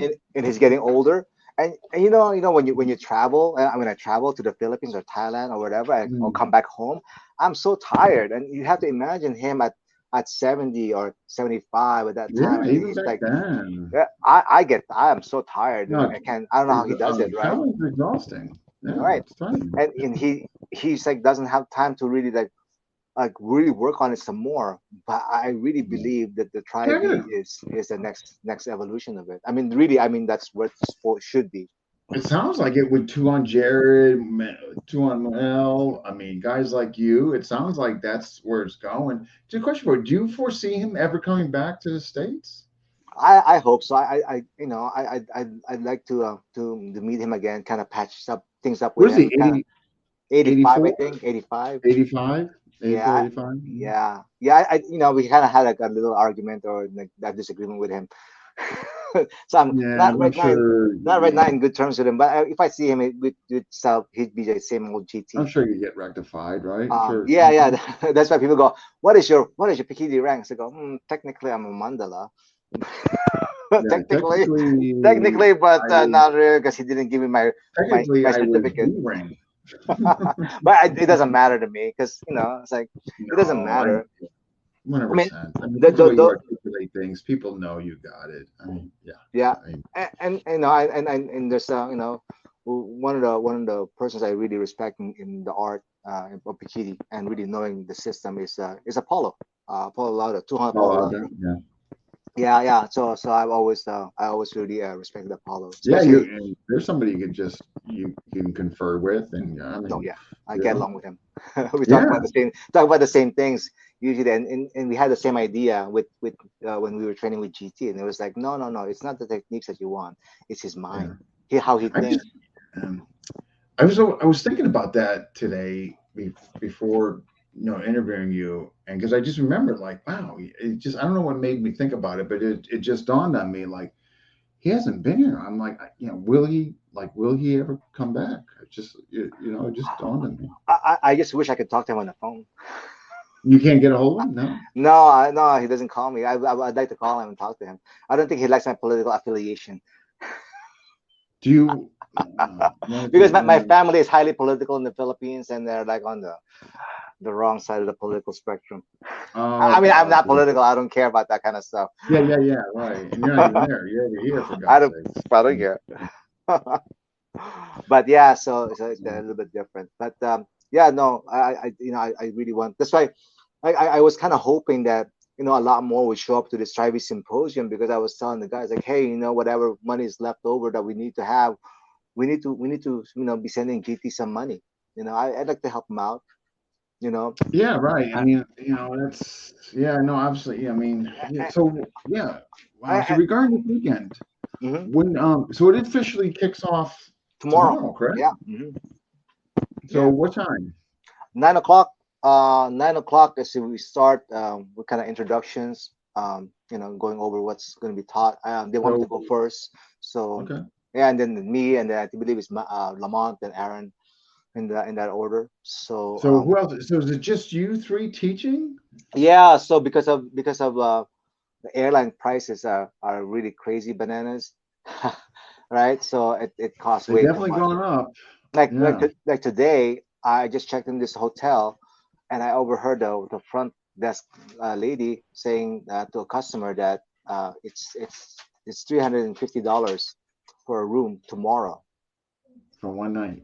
And I'm going like, and I got a huge discount because I used my government ID. So otherwise it That's would cost too much. 350 for one night. Yeah, it Oof. would cost too much because the weekend is like a I don't know, something going on, a holiday weekend going on, or something going on over here in Las Vegas. So I think next time we have to do this, we have to do this on a You got weekend to where make sure nothing like you're going not. on. Yeah, Yeah. as soon as there's something going on, some conference or whatever, everything gets booked and the prices skyrocket. Yeah, I know. So Oh, man. it's bananas. So it would cost you about $400 of hotels just to be here, and then And the you haven't flight. and you haven't flew there yet, and you haven't even Yeah, eaten anything yet. right. And so tomorrow I'm really thankful for the ones who showed up, especially Who like are people like coming? somebody like Royce, who flies all the Yeah, way from come New to New York. York.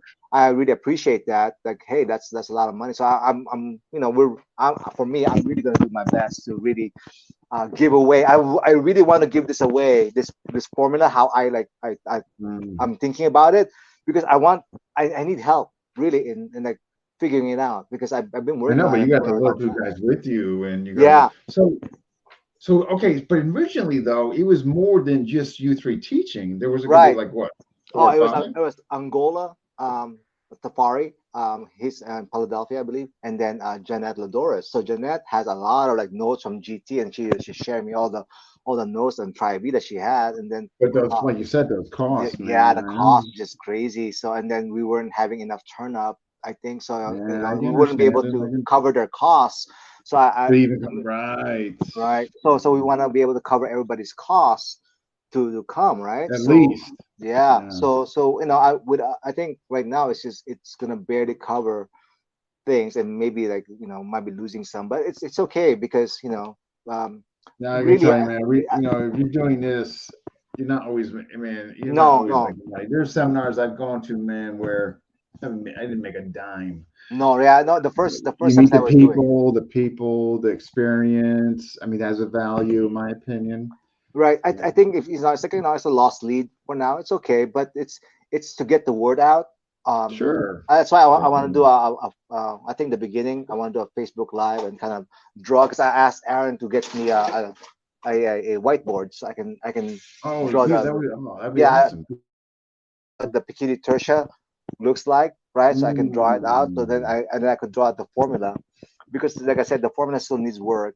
And then like Angola is really into helping me. So I'm like I really appreciate that.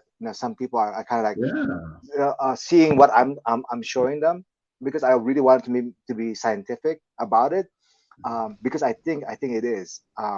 It's not a it's not an operating system per se. It's more like an Mm. evolution of the system.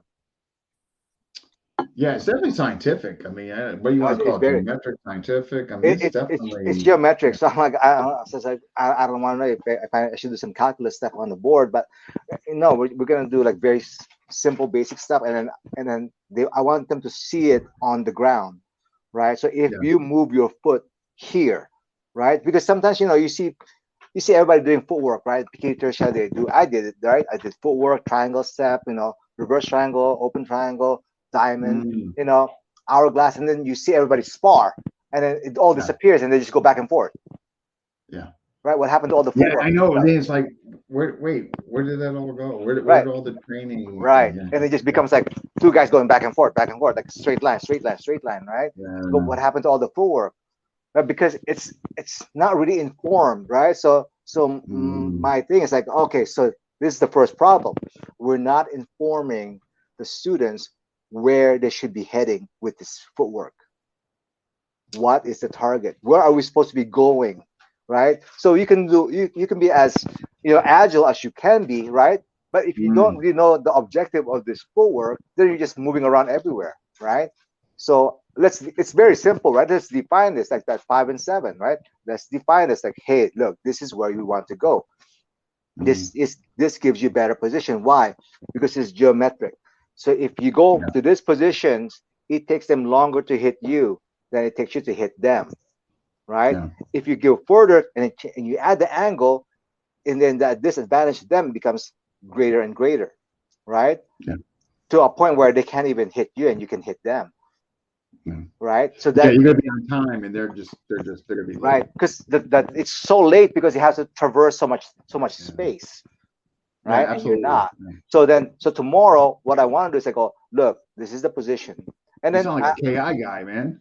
that's why I love KI, because the KI is I think, You're and just like, I love KI. I just watch it, and I think these guys are just old man Illustrice was just a genius. And I was telling my student, hey, look, I've never trained KI, but I'm gonna do this right now. And then I said, oh, look, does it look like KI? And I said, yeah, it looks like Illustrissimo, but I've never trained Illustrissimo. yeah. But I'll do the same thing. And then somebody got upset at me a long, long time ago. I said, oh yeah, Piquet Tertia can do the same, has the same thing. And like, because it's principled, right? So I always the main lesson from my teacher Tim Carmel is there are only principles, methods, and expressions. If I Mm. go to the principles are universal, right? Has nothing to do with your culture or your cultural background or whatever, like group culture that you have, part of subculture you have. Principles are universal scientific things. Mm. You can't. I mean, it doesn't matter where you are. You could be in Japan or Africa or like, Europe. The Yeah. principles are Principle's the still same, gonna carry on. right? Yeah. You might call it differently. You might understand it Yeah. differently. They're still the same principles, right? So if I do it correctly, and then if I see, I go, wait a minute, the Illustrissimo guys figured this out already. I go, I should just study Illustrissimo. Yeah. I'm gonna There's so I gotta much. stop because I'm gonna get in trouble. It's unfortunately there's things happening in KI that it's getting lost to. Unfortunately, Yeah, yeah, sadly, yeah. and but yeah. I mean, what are you gonna do? It's I don't think what the old man would have wanted, but what the hell do I know? The footwork is practiced under increasing pressure, so it breaks down. Okay. Absolutely correct. Yes. Yeah. Coach So for yeah. So that's why you go, and then here's the thing, right? Here's another one that I'm gonna say, and people are getting in trouble for this, for saying this, right? So when you ask every PK nutrition guy, PTI, PTKGO, whatever, what is abecedario? Ask them, right? What is abecedario? What is he supposed to Mm. teach? Right? I said, what is abecedario supposed to teach? And they're saying, oh, it's the ABCs, it's the targeting system. Because like, it teaches you how to target. And I learned it when I was like a long time ago, and I said, I don't believe that. That's nonsense. Why would I have to learn a form to learn that if I get hit in the temple, it hurts. Mm. No, abecedario is not to teach targets. So if somebody tells me that here's to teach the targets, I'm like, oh no, then you don't know what you're talking about. Because I think it's Pikiri also a Tersha, different system. Like the ABC, the abecedario in some chaos system is basically, just a package of strikes. ah, Each time oh, you there you go. yeah, Abecedario is combination of attacks, yeah. a package of Anytime you open a strikes. number, you're adding an attack. Yes. So abecedario. So if you look at the first move, it's really combining attacks because Mm, Pikiri Tersha from the GTO solving is to attack. That means like to do abecedario means like to learn how to combine your attacks, mm, right? If you were boxing, you're not gonna do any well in boxing going like oh, jab, jab, yeah, and then right, and then hook. Like, but you're not putting them together. yeah, yeah. You're not gonna just go singular the whole Yeah, if you right. only go in singular, it's not gonna work, right? You have to Mm, do them as a package of attack, as a combination of attacks, right? That's to me is what abecedario is supposed to teach. If you're not teaching that aspect of Pikiri, learning how to combine attacks. So if you're going to do boxing, it's like 1-1-2. That's the most basic one, right? mm, 1-1-2 hook, right? 1-1-2, 1-1 uppercut, one again, right? So mm, abecedario really should be learning how in the beginning how you combine your attacks. If we were going mm, to do jujitsu, if I'm going to pass your guard, I'm going to combine my attacks to pass the guard. I don't go single pass. All yeah, right, I don't go just go cross knee pass and then it doesn't work and I yeah, yeah, reset. yeah, I go no. I'm gonna fake a cross knee pass to do an underhook pass. It's like I'm gonna yeah. combo my attacks. So learning how to combine attacks is really what the abecedario is about. Right? It's the ABCs of the system of an attack system. Yeah, the ABCs of an attack system is combining attacks. You gotta Yeah. learn how to combine your attacks. Otherwise, you're gonna spar and you're just gonna go swing singular, right? Yeah. Right. So Which you it's do see. I mean, and I'm not saying I wasn't guilty of it, man. yeah, I Like was too. when you see guys bar, boom. Yes. You know what I mean? Yes. And I Yes. know, Yes. I know there were times, man, I hold myself accountable. You know Yeah. what I Me mean? too. I could go. Oh, no. I need to like fake an attack, and maybe I do. We take to the 4-1, and I have to come. I have to learn how to combine these attacks, because people are smart. They're not gonna be like they're not gonna fall for a singular attack, Yeah, yeah. right? Especially You when you have start getting up the echelon of skill, man, you yeah. better bring Right. Right. 100%, man. Right. Yeah. So that's the dose methods, right? So in the dose, the first thing is like, hey, after the fundamentals, everybody knows the fundamentals. Your strikes Mm, are all the fundamentals. Then you learn the dose methods. The first of the dose methods is abecedario. It's like now you know how to strike this way. You have to all these strikes. Right? You know horizontal. You know vertical. You know a thrust.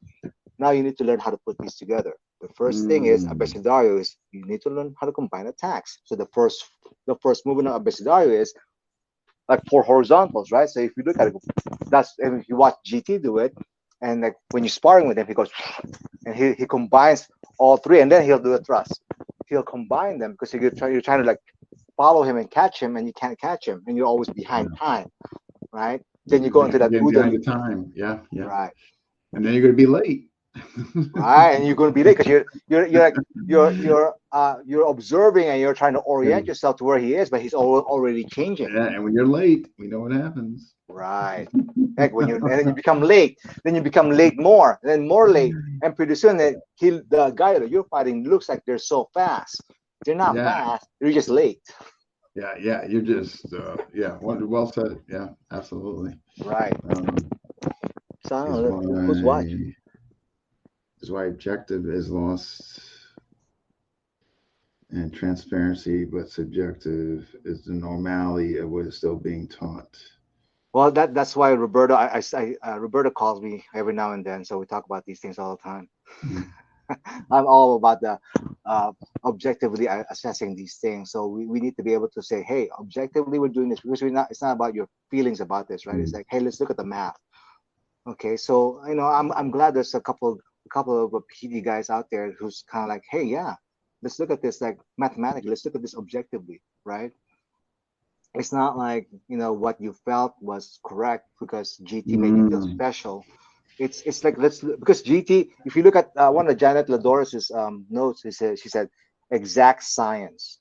It has to be an exact science. So that's why I'm going with the actual formula of it. So I'm gonna go, okay, the old man says it has to be an exact science. What is an exact science to this? It has to be math. It has to be math based. It has to be geometry, trigonometry. It has to have a little bit of calculus, or a lot of calculus. I'm not sure yet, because everything changes, right? So like when you do the changes, that's when you have calculus in Mm. there, right?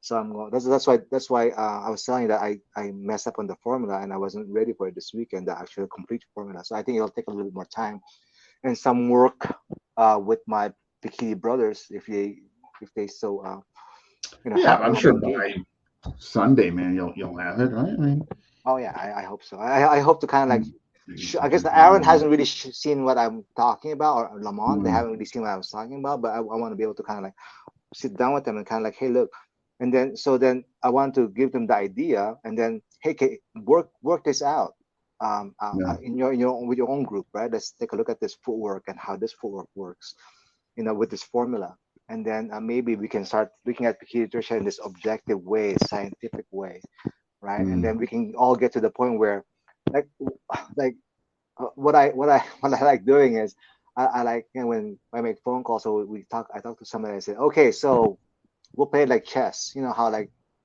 some people can play chess in their minds, with an imaginary board, and we can call the moves. Not this guy. No, yeah, no, it's not a lot of people I can know, do but that, the right? grandmasters are like Yes, Magnus Carlsen yes, and yes, yeah, and they can do it like playing eight different guys or eight crazy. different Yeah, people, right?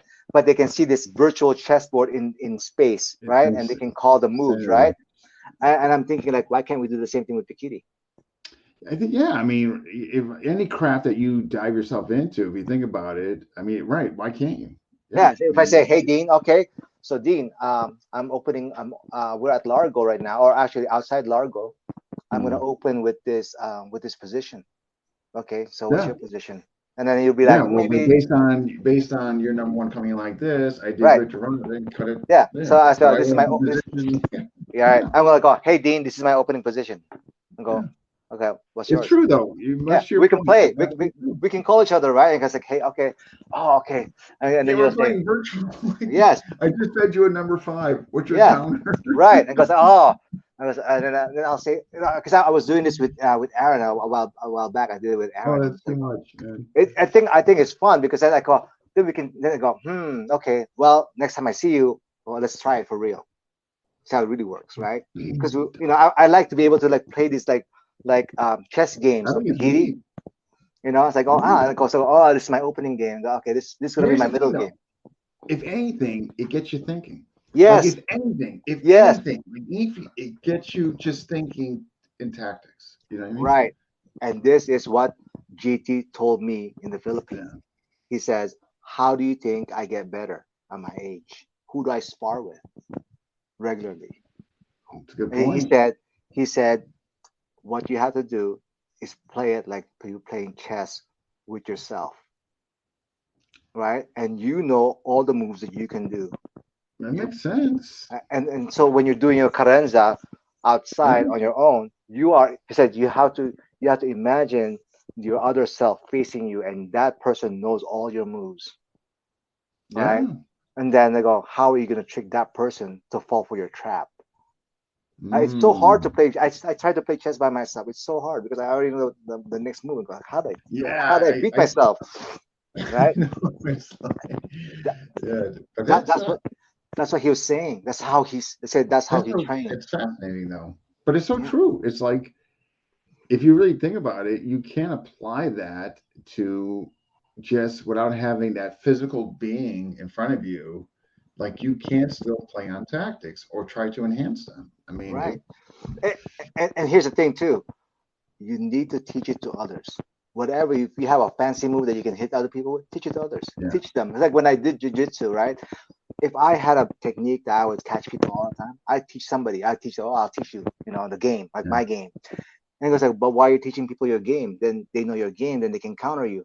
It's like, oh, good. Then I can figure out more games. Then I have to figure out something to that. Right. Yeah. Because it's good. It's like I'm not gonna be insecure. I'm gonna teach that. Oh, that guy's gonna be your enemy Oh or my God. whatever. How Because the I hell go, are you no, gonna get no, better? no, no. I'll teach them because Yeah, teaching them having a rival, not in a bad way, right, will of make me course. better because it will push me to be better. Yeah, I totally agree with that. Like that whole thing. Oh, I gotta keep, I No, gotta I keep that that. was yeah, complete wrong. Oh, I'm gonna keep it because that's how I was thinking for the longest time, Dean. I was like, oh, Yeah, no, no, no, that's completely the wrong approach. The right approach is like, oh, this is my technique here. Yeah, you know my technique. absolutely. Sure, here it is. Because now I go like, that's gonna get used against me. They go, I can't sit on my butt. Yeah, right. I have to think about stuff, right? I can't because I want the better they get, the better I'll get. That's how I You're think. right. I mean, assuming you have a vested interest in your own growth, Right, you're not just gonna sit there on a log, right? right, and so then everybody gets better. You know what I mean? I mean, eventually I get old and I get slow, right? But maybe I'll develop like such a greater sensitivity that I can still like do something, right? But Yeah. eventually I get slow, I'll get old, and that's just how it is. But in the meantime, like Then you how do officially I turn into a KI guy. right? Just kidding. I don't hardly move. I that that's why when I sparred with Tim Wade's guys a long time ago. That was like 6 months or so after my back thing. I couldn't do all the stepping anymore. Like the big triangle steps. I couldn't do those things. Mm, So I just like moved small with my feet because I yeah, couldn't yeah, move. yeah, yeah. Jeez. Here, this is interesting here. Boxing, the sweet science of striking, which we all know or we should know. PTK, the sweet science of FMA. It is. Who Interesting. said that? Kurt. Who said that? That's Kurt. Oh Kurt yeah, yeah, from yeah. Alaska. It is a Could be. sweet I science. mean, yeah, I think it's how you how how you serve it, how it serves you. I mean, I mean, I It, think you could take any. I think you could take minor or niece, and I mean, what do you take and go with it? right. You I think Bastia was asking what's my special. Okay, know? special secret. There is none. Yeah, I know the I give secret. it all away. I'll show everything. There's no special Gosh, secret. There's a Pecadum Trigo. I don't know what that will be because it'll depend on the that's situation. a moment of time. Yeah, it's a moment in Whatever time. I happens don't in know. that moment. I don't know what that will be. I don't Yeah, know. I don't know what you're gonna do. I don't know what I'm gonna do. yeah. Right? It's like Which that. which is actually it's going to be subjective if you think Yes. about it. You Yeah. know. It happens. I don't know. I never planned it but you move this way. I move this way. I saw it this way, and then my brain did this. I was like, oh, Yeah. I can't. I don't know what that secret super technique would be. I don't know what that would No, it's going to be in the moment. It's going to come out pure reflex. It's going to and it's going to be in that moment in time. You're going to be in the zone, be. Right. which you don't Right. visit a hell of a lot. And even pro athletes will tell you that, man. Like Right. you get there, So Yeah. That's when those come out. It's kind of like when we filmed those Kenjutsu videos for my teacher. And he wanted me to do a certain move and all that stuff. And then when I did the move, that one of the guys actually like tripped and almost cut my legs with the real sword because in all these videos he wanted us to use real blades and to come mm, close to cutting as much as possible to make it look real for the camera. yeah, yeah, And yeah. one of the guys tripped with a live blade in front of me, Oh, and I was drawing the sword, and I just jumped and like twirled in the air, and I did my cut, and I finished my cut, and it wasn't exactly how he wanted it, but I had to move that way because in that one flash of moment, I yeah, it would have saw been him do better, it. man, than the other potential. Yeah, no, I didn't want to get my legs cut, so I just like I just did the move, and that wasn't planned, but that just comes from training, right? It just your brain Yeah, registers and makes a decision at that moment, and hopefully it was the right decision. you saw the threat and you reacted to it. Right, right, right. But yeah, Right. I hope we have a few guys tomorrow. I think it'll be good. I Yeah, look I hope forward. it goes well for you guys. I'm curious to know how it goes for you guys. If you guys, I tell you, if anything, well, here's how I'll leave it with you guys. After you guys weekend together, and if something like that you think really significant happened between the three of you, and let me know, and we'll bring you three back on. You know. Oh, yeah, I think there will be because I Yeah, mean, yeah. I those, mean, so after like Sunday night or whatever, when you guys get back and you kind of, get your bearings back and you kind of just all get together and kind of rehash what happened. If there's something that really that it was enlightening that came out as far as Tri-V or anything else for that matter, let me know. We'll bring oh, you back sure, on. yeah, I would love to.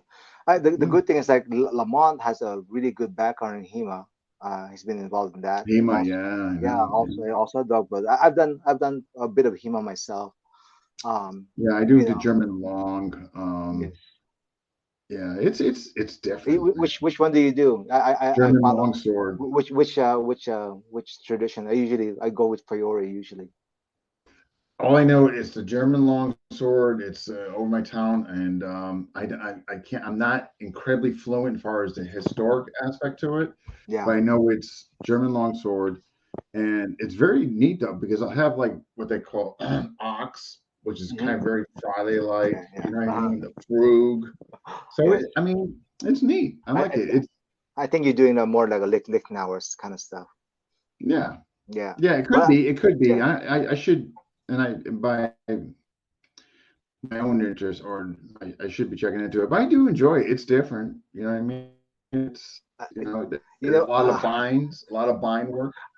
it's You know, actually it's in the longsword sparring with steel is actually where I worked a lot of my Pikiti Tertia stuff.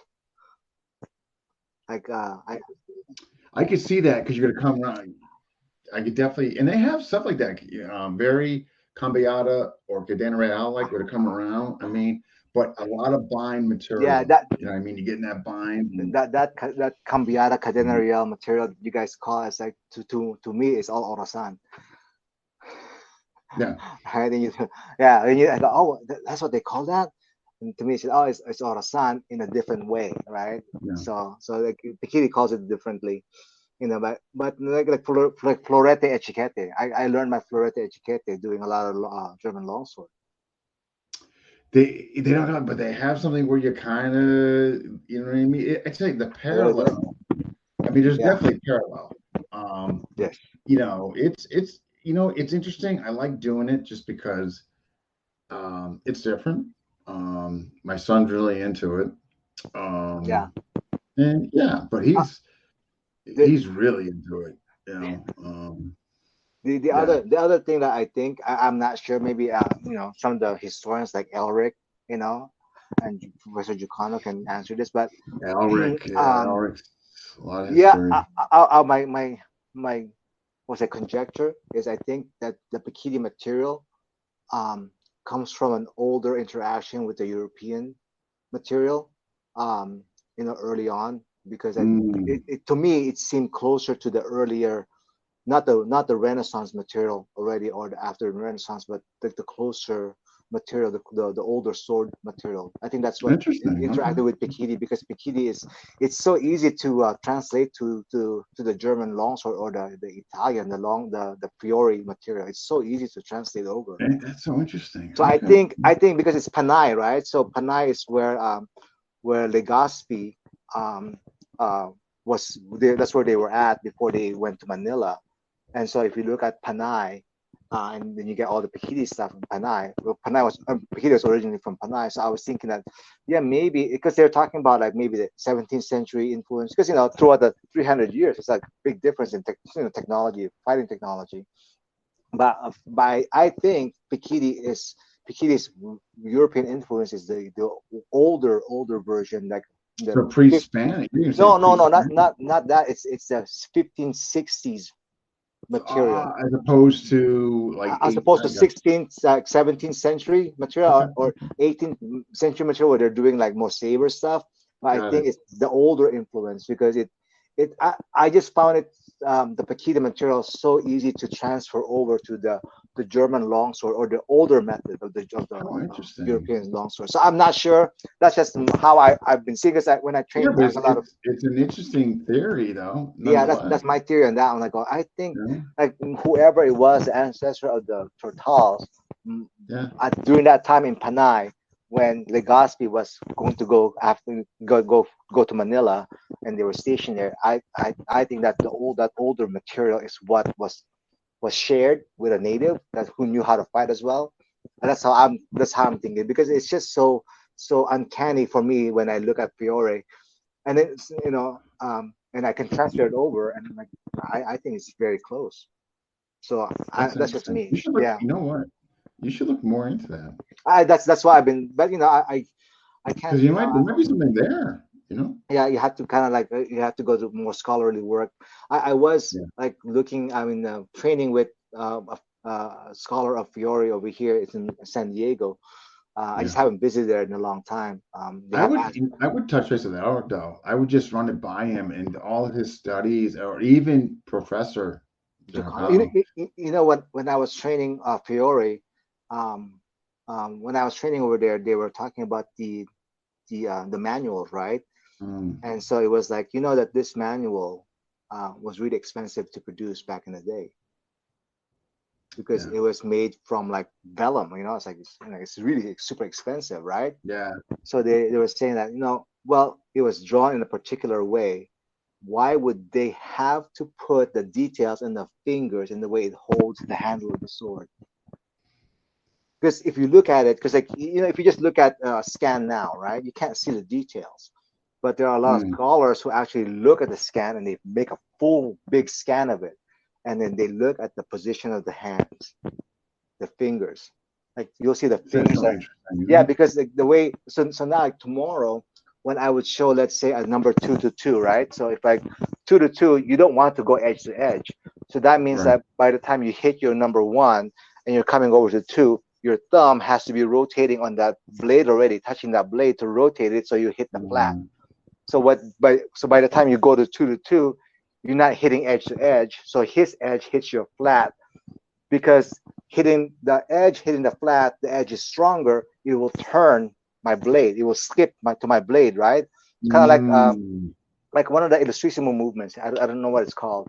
It's just kind of like it just skips the blade because it slide, right? So the edge will slide over the flat, and then you're into the cut right away.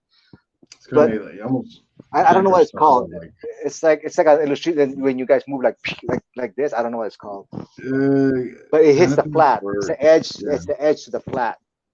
edge to But to flat. Yeah, but to do that, you can't have a full death grip on the blade. You have to have Mm, like to a get some grip. flex. Yeah, have a flex with your finger, right? So when you're cutting, and you're cutting that, when you cut this, yeah, the grip's there, but as you transition, your hand's already changing to that flat. Or it depends on what you want to do. Mm, If I want to hit with the back of the blade, I'm doing different things, right? So if I'm doing another move, let's say I'm doing a florete on it, I'm doing something different. But if I'm doing a break in, for example, I have to use my thumb to turn the blade so I can turn it. Otherwise, I can't turn it. If I have a death grip, mm, I can't turn the blade.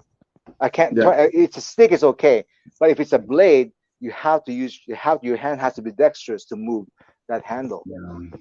right? So that kind of stuff, and that finger position, the hand position, is all over those old like manuals, especially Fiore. If you look at them close, and then if you can have access to like big scans, so what Where they you were can really doing, blow it up. Yeah. yeah, they had them. I didn't get a copy, but what they did is they had a copy at the Getty. One of Mm, the versions, the Getty over here in LA has a copy, and so they blew it up. okay. So Okay. that's what they're studying. They're looking at the hand positions, and then they're looking at the foot position. And it's like, oh, okay, why is that guy's leg drawn bigger than the other leg? And like, Mm, that's because they don't have the perspective, yeah.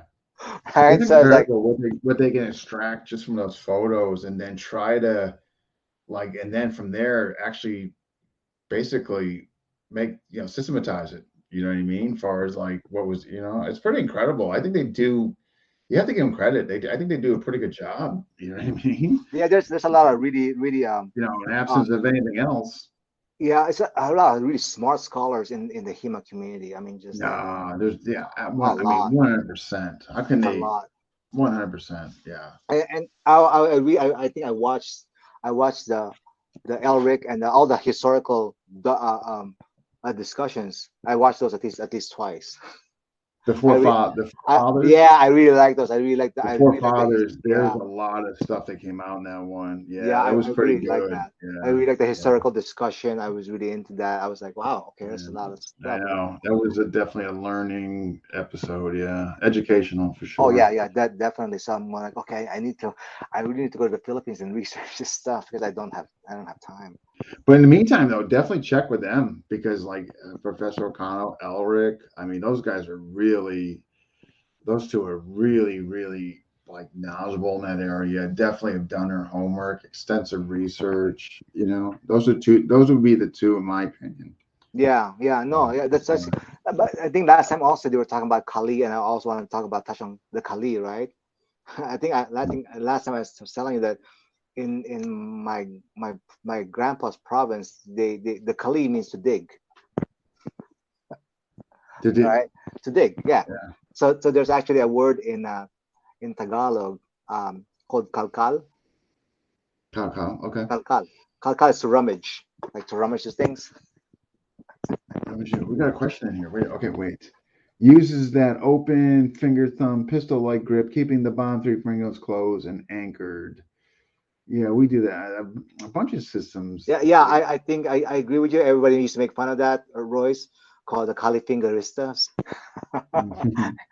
But I think that that's why so you can manipulate it. So it's not so that's why when I learned Pahidi gripping the stick the first time it was like a death grip, and you can't Yeah. maneuver. That's why when I fought Dog Brothers after learning Pahidi tertia, that's why it didn't. I thought that I got worse was because I had such a death grip on the stick now because that's how I was taught that I wasn't maneuverable anymore. I Mm, wasn't like my grip wasn't dexterous anymore because I was trying to like yeah, now your hold it arm tight, afterwards was like exhausted. right? You're Before like, I was like, I was just like light on the stick because I know uh, I wasn't. Nobody told me how to hold the stick. I just held it the way I thought I could hold it. that's what I thought, Boss Day. Maybe Panafis. Oh, I don't know. I'm not Or sure. or where else? I thought there was something. Or some Australia. Yeah, could be a very yeah. Based on what he was describing, that's I thought Panafis initially, but yeah, It's not. some It's not Australia. Australia is more. Australia is closer to what you would do in four walls, right? yeah, Paligid Australia. is more four Exactly. walls. Australia It's is more four walls. Yeah, it's more four absolutely. walls, right? Yeah, So it's like yeah. it's more four walls Yeah, material. it sounds like it went pan. It sounds like it was Panafis. That I think so. It's slightly like it thin. comes in like this, like it's the flat. If I had to guess, that's what Yeah. it's. Yeah, Yeah, so I go. I don't know what I just don't know what you call them in industry. So, yeah, yeah, but it should be similar because they're blades, right? So how are you gonna do yeah. with a blade? So it have to be flat against the edge. It can't be edge against the edge because it'll bite. And then if you look at the culture, it's a single blade culture. I mean, like you did everything with a blade. I would never want to get my blade messed up because Mm, the next cut, the next contact, that blade could just shatter. mm. But So hey, so you guys, because oof, we're going on. oh, Oh my yeah. gosh, we're going on 2 hours and 20 Sorry, minutes. Oh sorry, you no, guys. no. Hey, so here, yeah. I hope the thing goes well this weekend. If it does go really well, and again, you guys, something enlightening came up. There was something really illuminating. By all means, reach out to me, and we'll bring you guys back on. Sure, yeah. I got training blades this weekend, so hopefully I get to share with. Hey, Royce, I'll have some training blades. We're using the cold steel barong, so I dull them out. I like training with those because they're pretty Oh tough. wow. So I like going steel to steel because then I can really show how it feels like. Because Yeah. you can't hit super hard on edge to edge. You're gonna mess up my edge. I don't want to mess up my edge. So I like to show how those moves. Because mastery of attacks for Bikini tomorrow for Try B, I like to use steel. So then you can feel how it is with steel. Because yeah. Awesome. So that'd be good. So tomorrow we'll have steel, Royce. So you'll see. You'll have fun. Awesome. But hey, I hope you guys have a great turnout, great Thank you, weekend, sir. and yeah, let me know. And again, reach out to me. I will. I will. Thank you. I appreciate everything. So thank you for having me here. I know we've spent Oh a yeah, ton of time, but no yeah. worries. If I didn't have to get up early tomorrow, I would keep you. All right. Thank you again. All I right. appreciate it. But thank you for all those who showed up and listened to me yammer on. But I like No, talking to it was people, good. and I was like, I have fun. All right, Guru Maynard. Hey, thanks for coming on, and Thank you. hopefully this won't be the last time. Good. Thank you. Good night. All right, you take care. Bye bye. All right. Okay, folks, listen up. This is going to be a big weekend for interviews. Tomorrow night, Tom is interviewing somebody. I've already forgot his name, but he did the test run today. However, Sunday night, and I'm keeping my fingers crossed, Giamnone Tortal. So May Williams is over there, and she is going to help coordinate the interview. And I think the test run is going to be tomorrow, but the interview is going to be Sunday night. So Giamnone. So if you're not doing anything Sunday night, definitely tune in. So hopefully, I'm going to hope to have the flyer out tomorrow. I got the picture of that. I just need to solidify the test run time in there. But I'm hoping this happens. I think it's going to happen. May's going to be right there to kind of help coordinate all the technical aspects of getting him on, which we'll know about the test run tomorrow. So yeah, keep the eye out for that. And as always, thank you for jumping in, watching, and commenting. And Tom's show, I think, is 7 p.m. tomorrow night, if I'm not mistaken. I'm sure the flyer's in FMA discussion pinned. And then look for the time for Sunday night. All right, folks. See you then, hopefully.